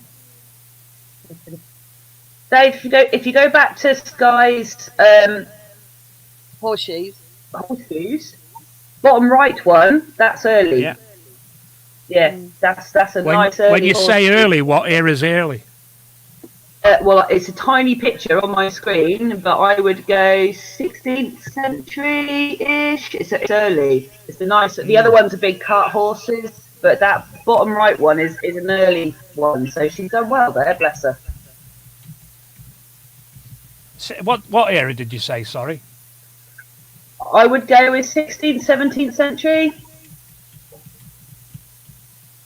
The picture's really small on my screen, so I can't see it particularly well, but it's definitely earlier than all the rest, which are 19th-ish century. But the bottom right one on the screen, it looks early from the picture. I'll let her know anyway. But that's just sorry, button in there. But Sky, obviously, the Litland's coming through because Lisa's been posting. So I don't know if you can see this, but that's Jason Jones's Litland Leah. And that was in the Search magazine. She made a shield out of buttons that they had found. Wow. That's it. There you go. That's a bit better, isn't it? Yeah, so she loves it. So she's following him around, digging it out, Lisa, and digging it all out and stuff. So that's brilliant, isn't it? Get me interested. Litland's coming through. Yeah, absolutely. There we go. And this was what I was on about, this little photo frame that she made. Brilliant. Yeah, I saw that. It's great. Oh, that's fantastic. Good work. That's brilliant. Annie, she can't identify what that is in the middle one with the holes through. Yeah, you know what? I saw this photo earlier. It's tiny on my screen again. I can't tell either. It doesn't jump out. My immediate reaction is that it's a horse harness pendant. You know, like a cart horse. What do they call them? Shire horse pendant. Yeah, all right, that's better than my guess. But I was thinking the gas went through or something like that, you know, like in a lantern, but it looked too substantial for that the holes weren't fine enough. Yeah, I agree with you, Danny. Yeah, it's too substantial for that. I think it's probably the green thing the one in the middle. Yeah, I think it's probably a 19th century horse brass type thing. Brilliant. She can put horse brass in a little frame there. You can let her know that, Dave. Yeah, no. But that's a lovely display. Bless her. That's fantastic. Isn't it? Absolutely. And it was great to have a 12-year-old coming on to the to listen on the show and interacting too. What have I done now? I've turned that off, haven't I? Sorry. Can I say that in regards to the future generation, them showing such an interest in our history, I think is amazing, and well done, Sky. Carry that on, seriously. One day you could be like Annie, wonderful archaeologist. Yeah, well, I agree with that. Or a metal detectorist, carry on. I'll buy you a drink. No, it's great that the kids are interested, and you know, if metal detecting is the way that they get into it, I think that's fantastic. It should be encouraged. I wish they showed more of this at school, if I'm honest, actually finds and stuff. I remember when I was young visiting Verulamium, and that's about my only memory of like history at school. And you know, I just think the younger generation, this is why under 16s they're free to come on all of our digs and detect, because we want to encourage that for the future generation. And so many companies now bringing out child-friendly detectors. I'm sure Pete can elaborate on that a bit more later. We get loads of inquiries, and they are increasing all the time. Like, I've got an 8-9-year-old, they want to get a decent machine rather than something from Argos or a toy shop. There's a lot of kids coming in, without a doubt. Well, they could be the next budding archaeologists. But it's a really good thing, because you're right, Karen. When I was at school, history was rubbish. It was absolutely rubbish. I didn't learn anything about any of our history at all. And metal detecting is so accessible for anyone and everyone. Like Pete was saying, if they're making machines now for kiddies, it gets them out there. And the thing with kids is that they love the hands-on, actually being able to hold something. Because you go to a museum, it's behind some glass. But with detecting, you're the first person that might have touched that thing in 2,000 years, and that's what really gets the kids and us adults going as well. And it's really great that you guys are encouraging the kiddies to do it. I went last year to my son's school and buried a load of stuff in the morning, and then in the afternoon took all the kids out metal detecting, and they absolutely loved it. They were covered. Parents were going off their head because they were all covered in crap, but loved it. And then the following month, I'd done exactly the same. The way I'd done it, I made treasure map, treasure poems based on when me purple beard, so I was Captain Purple Beard, and buried stuff. I'd done the beavers as well, and the beavers loved it so much that the next month thereafter again, they arranged to go to Congleton Museum and have a talk from Ian Doughty, the resident there. So. Absolutely loved it. Yeah. Brilliant. Yeah, I think that's always been a bit of a problem with our. You know, I'm an archaeologist. It's always been a bit of a problem. Is that it's always been a slightly kind of hands-off thing. That if you like archaeology, watch Time Team or go to your museum or something. But with detecting, kids as well, they can actually get their hands on it, and that's what really makes the connection with history. That's what gets people interested in their history, their local area, or their country's history or something like that. Makes it tangible. Yeah, and that's what's so important with detecting, I think, is that everyone can do it. And Mark knows and Dan knows, I am a supporter of it. But I think it's great that you guys encourage the kiddies to do it. It really is good. Yeah, the manufacturers are. I'm attempting to Okay. share the screen again because we've not finished on crappy finds, but it's been a bit of a bug. There's Oh, there more? it is. There it is. So where were we? Adam Weedle's Gucci watch. That's cool. Bob, isn't it? A silver Indian rupee, rolled and misshaped. What is that? I think that's That was a big pile of stuff. Yeah, that's Good just find. what you find in between all the good Buttons. stuff, isn't it? Button. Adam Staples, can you ID Sorry, this? I had to post that Corona bottom top. Behave, Adam. I think the crap is fine there, personally. The crap is fine. Or the best of the crap finds has got to be this this leg. Especially when That it is a comes- good crop find. What yeah. is it? It's a leg of Chardonnay or something. Expert, you Yeah, that's it. That's a posh word. I still think it is a plant pot stand, cast iron, Yeah, sorry. in the garden last week. It looks like a leg of a table, doesn't it? Leg Yeah, it's of a Chardonnay. Yeah. leg of a. bloody full table. What's it made from? It's got to be cast, isn't it? Yeah, it's part. Well, as you looked earlier, It looks it's like aluminium. Cast. You know, Paul, down by Yes, your house, that Paul. little antique place, they got loads of them in their yard, mate. Loads of them. Go and have a look tomorrow. I just Imagine wanted the to go fact onto that- the Archaeology and Metal Detecting magazine website and point out the education page that we've got. Excuse me. Obviously, there's different workshops, the Young Archaeologists Club, but if you click on the Metal Detecting for beginners, both LP and Regdens, I've linked directly for basically starter machines for the younger generation. There's also activity packs, Neolithic house course. There's all sorts to do even courses while we're as we are at the moment. And I don't know if you've come across Dr. Chloe Duckworth, but these videos that she does, very, very, very good educational videos. There was something else I was going to show on here. I can't remember what it is. That's lack of sleep, Dave. Oh, mate, I've got somebody dropped me a box of some sleeping tablets off before, so they'll be going straight in later. I know what it was. It's Spring Detectival, and here is the Spring Detectival. We obviously we publish a magazine, a paper magazine that goes out for free. It's distributed via Detectival, Rodney Cook, etc., etc. We make them directly for that event. They're also giving out other, like Metal Detectives distribute them, Find a Fail distribute them, North of Tyne, Metal Detectives distribute them, lots of others.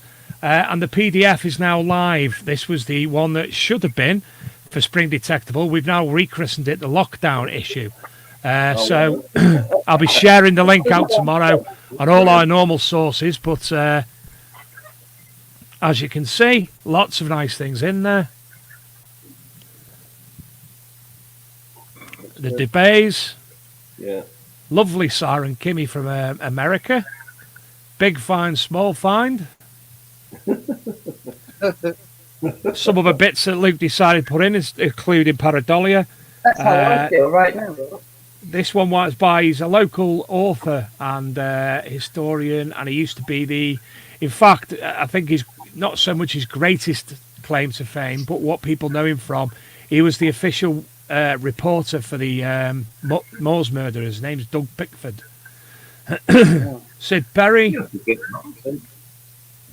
Lots of other bits and bobs in there. Dr. Macro, Aaron Weedle. NCMD got a segment. We are going to be putting the NCMD information in all our magazines now. They'll be having several pages in that. And this one itself is talking about the early history of the NCMD.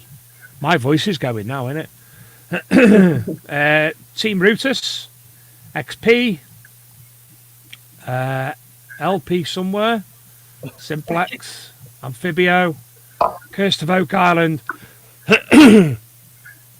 Randall Sullivan, the XP Backpack, John Webb's Worrying Aspect of the New Treasure Act, Graham Dempsey's Composite Cleaning Pencil and other bits, Rutus.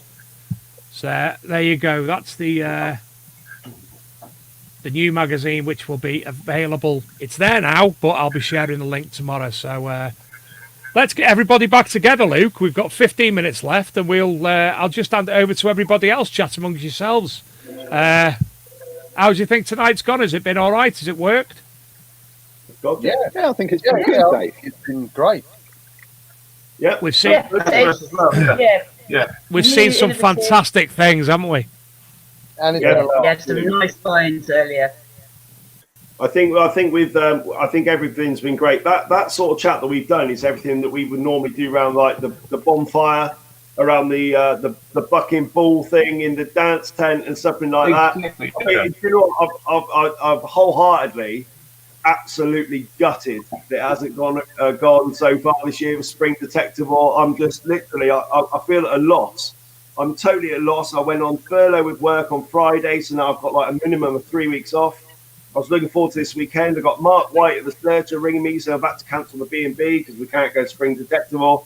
To be fair, this has just helped a lot. So this has pulled it in. So 50%, I'm back to myself and getting out there. So thank you very much for putting all this together, everyone, because I think without this, I would have gone absolutely crazy and into a little hole. So it's I bet you can't even visit your boat at the moment either, can you?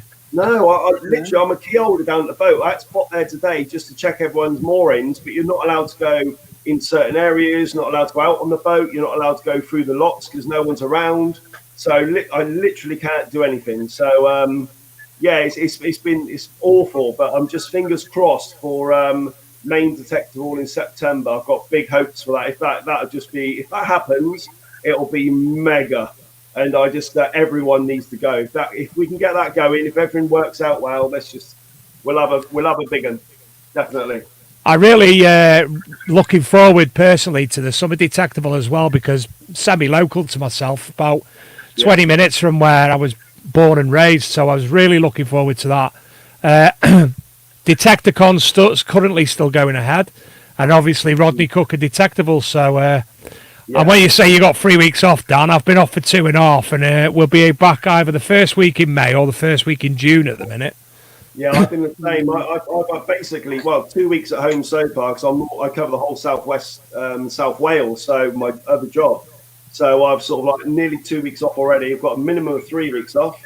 But yeah, like you say, but the Rodney Cook, that's literally 10 minutes from my house. So fingers crossed that happens as well, because it's just everything down here so local, and obviously Main Detectival's half an hour away. So yeah, if those don't happen, I don't know what I'm going to do, literally.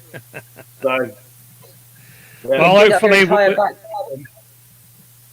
hopefully we'll all be able to metal detect ourselves generally before long. I think people will appreciate detecting a lot more. That first time they hit the fields is going to be like they've been reborn. I think it's going to be this massive relief.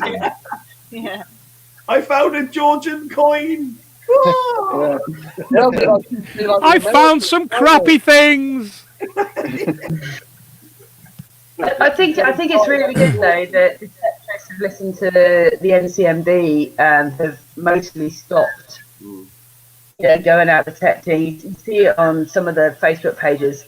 I'm on my own, I'm in the middle of a field, in the middle of nowhere, it's okay. But I think that most of Tetris, they've stopped going out. I think, we're all in it together, aren't we? I think that's a really good thing. And I know you guys really want it itching to get out there, but what can we do at this time, We're all in it together, so... Yeah. But I'm waiting for the time when it's all over and everyone's allowed to go out, because it'll just be like something out of Zulu, all these detectives all over the field. And it'll probably tie in let's hope that it's all like over and done with, and we all get together at Main Detectival, and like Dan says, you can imagine the party that's going to cause. If the first time back out detecting coincides with Detectival, that would be mad. That'd be a good event. It would. What I was going to say then, the best thing I've seen over the past couple of weeks was Steve Pettican's video today that he took last night, where he set up camp in his garden and said he was at Detectival. Brilliant video. Yeah. All on his own. It is a good video, actually. I also saw one today from That's Brad, who's made all the characters out of little paper characters of everyone. That's another good one. So at least people are taking the humour from it. Yeah, it's good.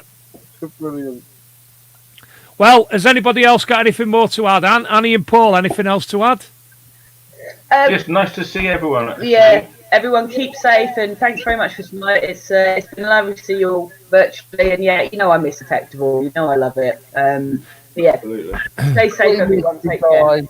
If willing, Annie and Paul, it'd be delightful if you could come on one of the weekly episodes and chat to you on there properly. Yeah, happy to do that. I can bore you stupid about stratigraphy and archaeology if you want. I got to make a trifle. Yeah. Oh yeah. The medium of cake. Yeah. I'm more than happy to do a couple of 3 stand-up ballet numbers as well. So he does a very good goal. Believe me, you can't beat. Yes, karaoke. Dan, over to yourself. Anything else to add?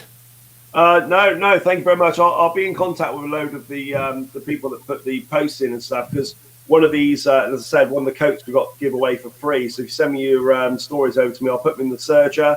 And then if you want to win a coat, send it over to me. The best story wins. Basically, doesn't always have to be about the find. Part of the story as well. You know, how did you find it? Why did you find it? The circumstances. But also we'll give away some other bits, subscriptions and finds pods and stuff. So yeah, just thank you very much for watching tonight, everyone, and really miss you. Hope to see you at Main Detectable. Dan, the coat itself, the jacket, is it my size? I'll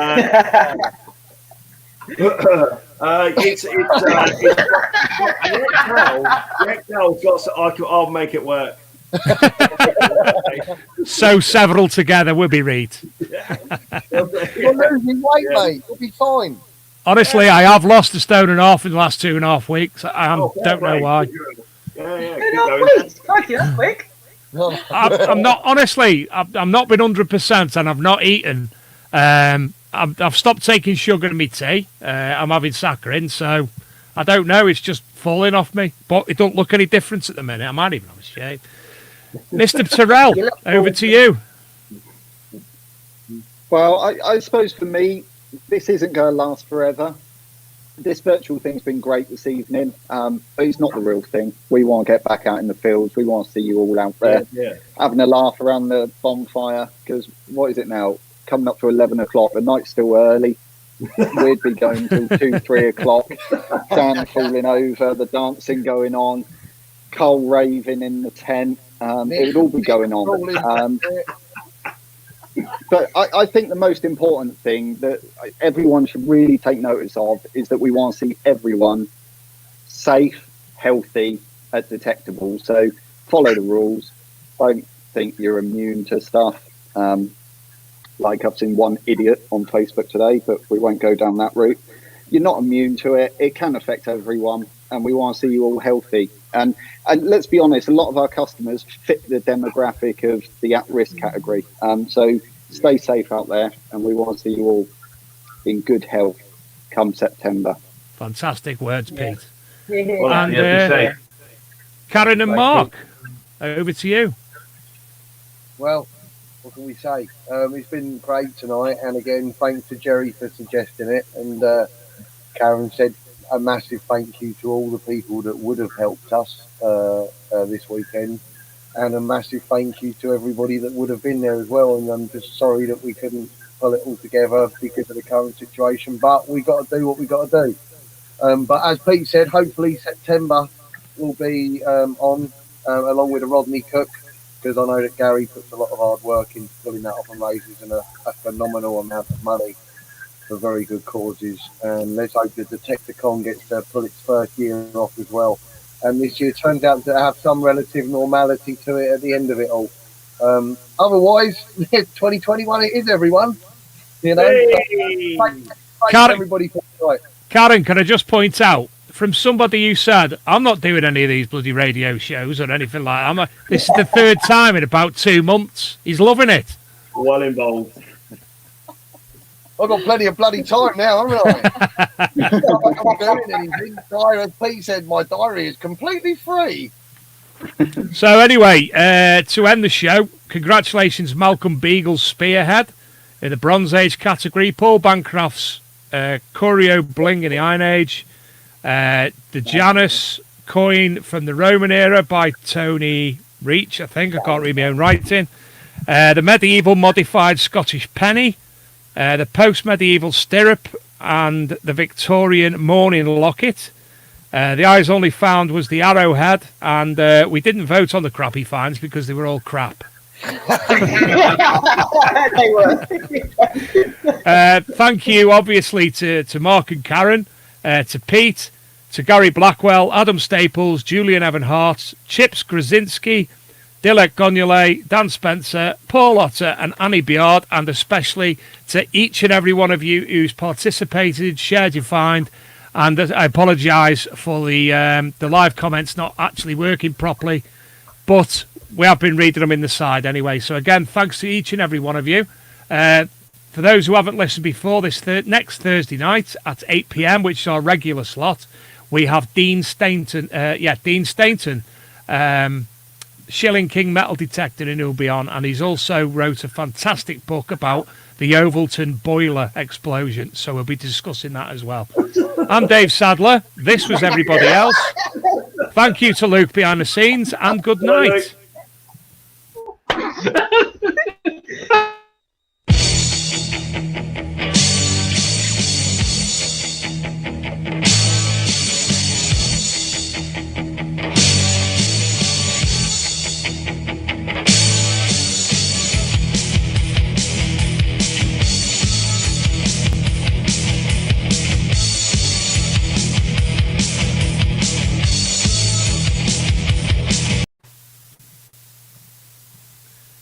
If everyone else is still here, thank you very, very much.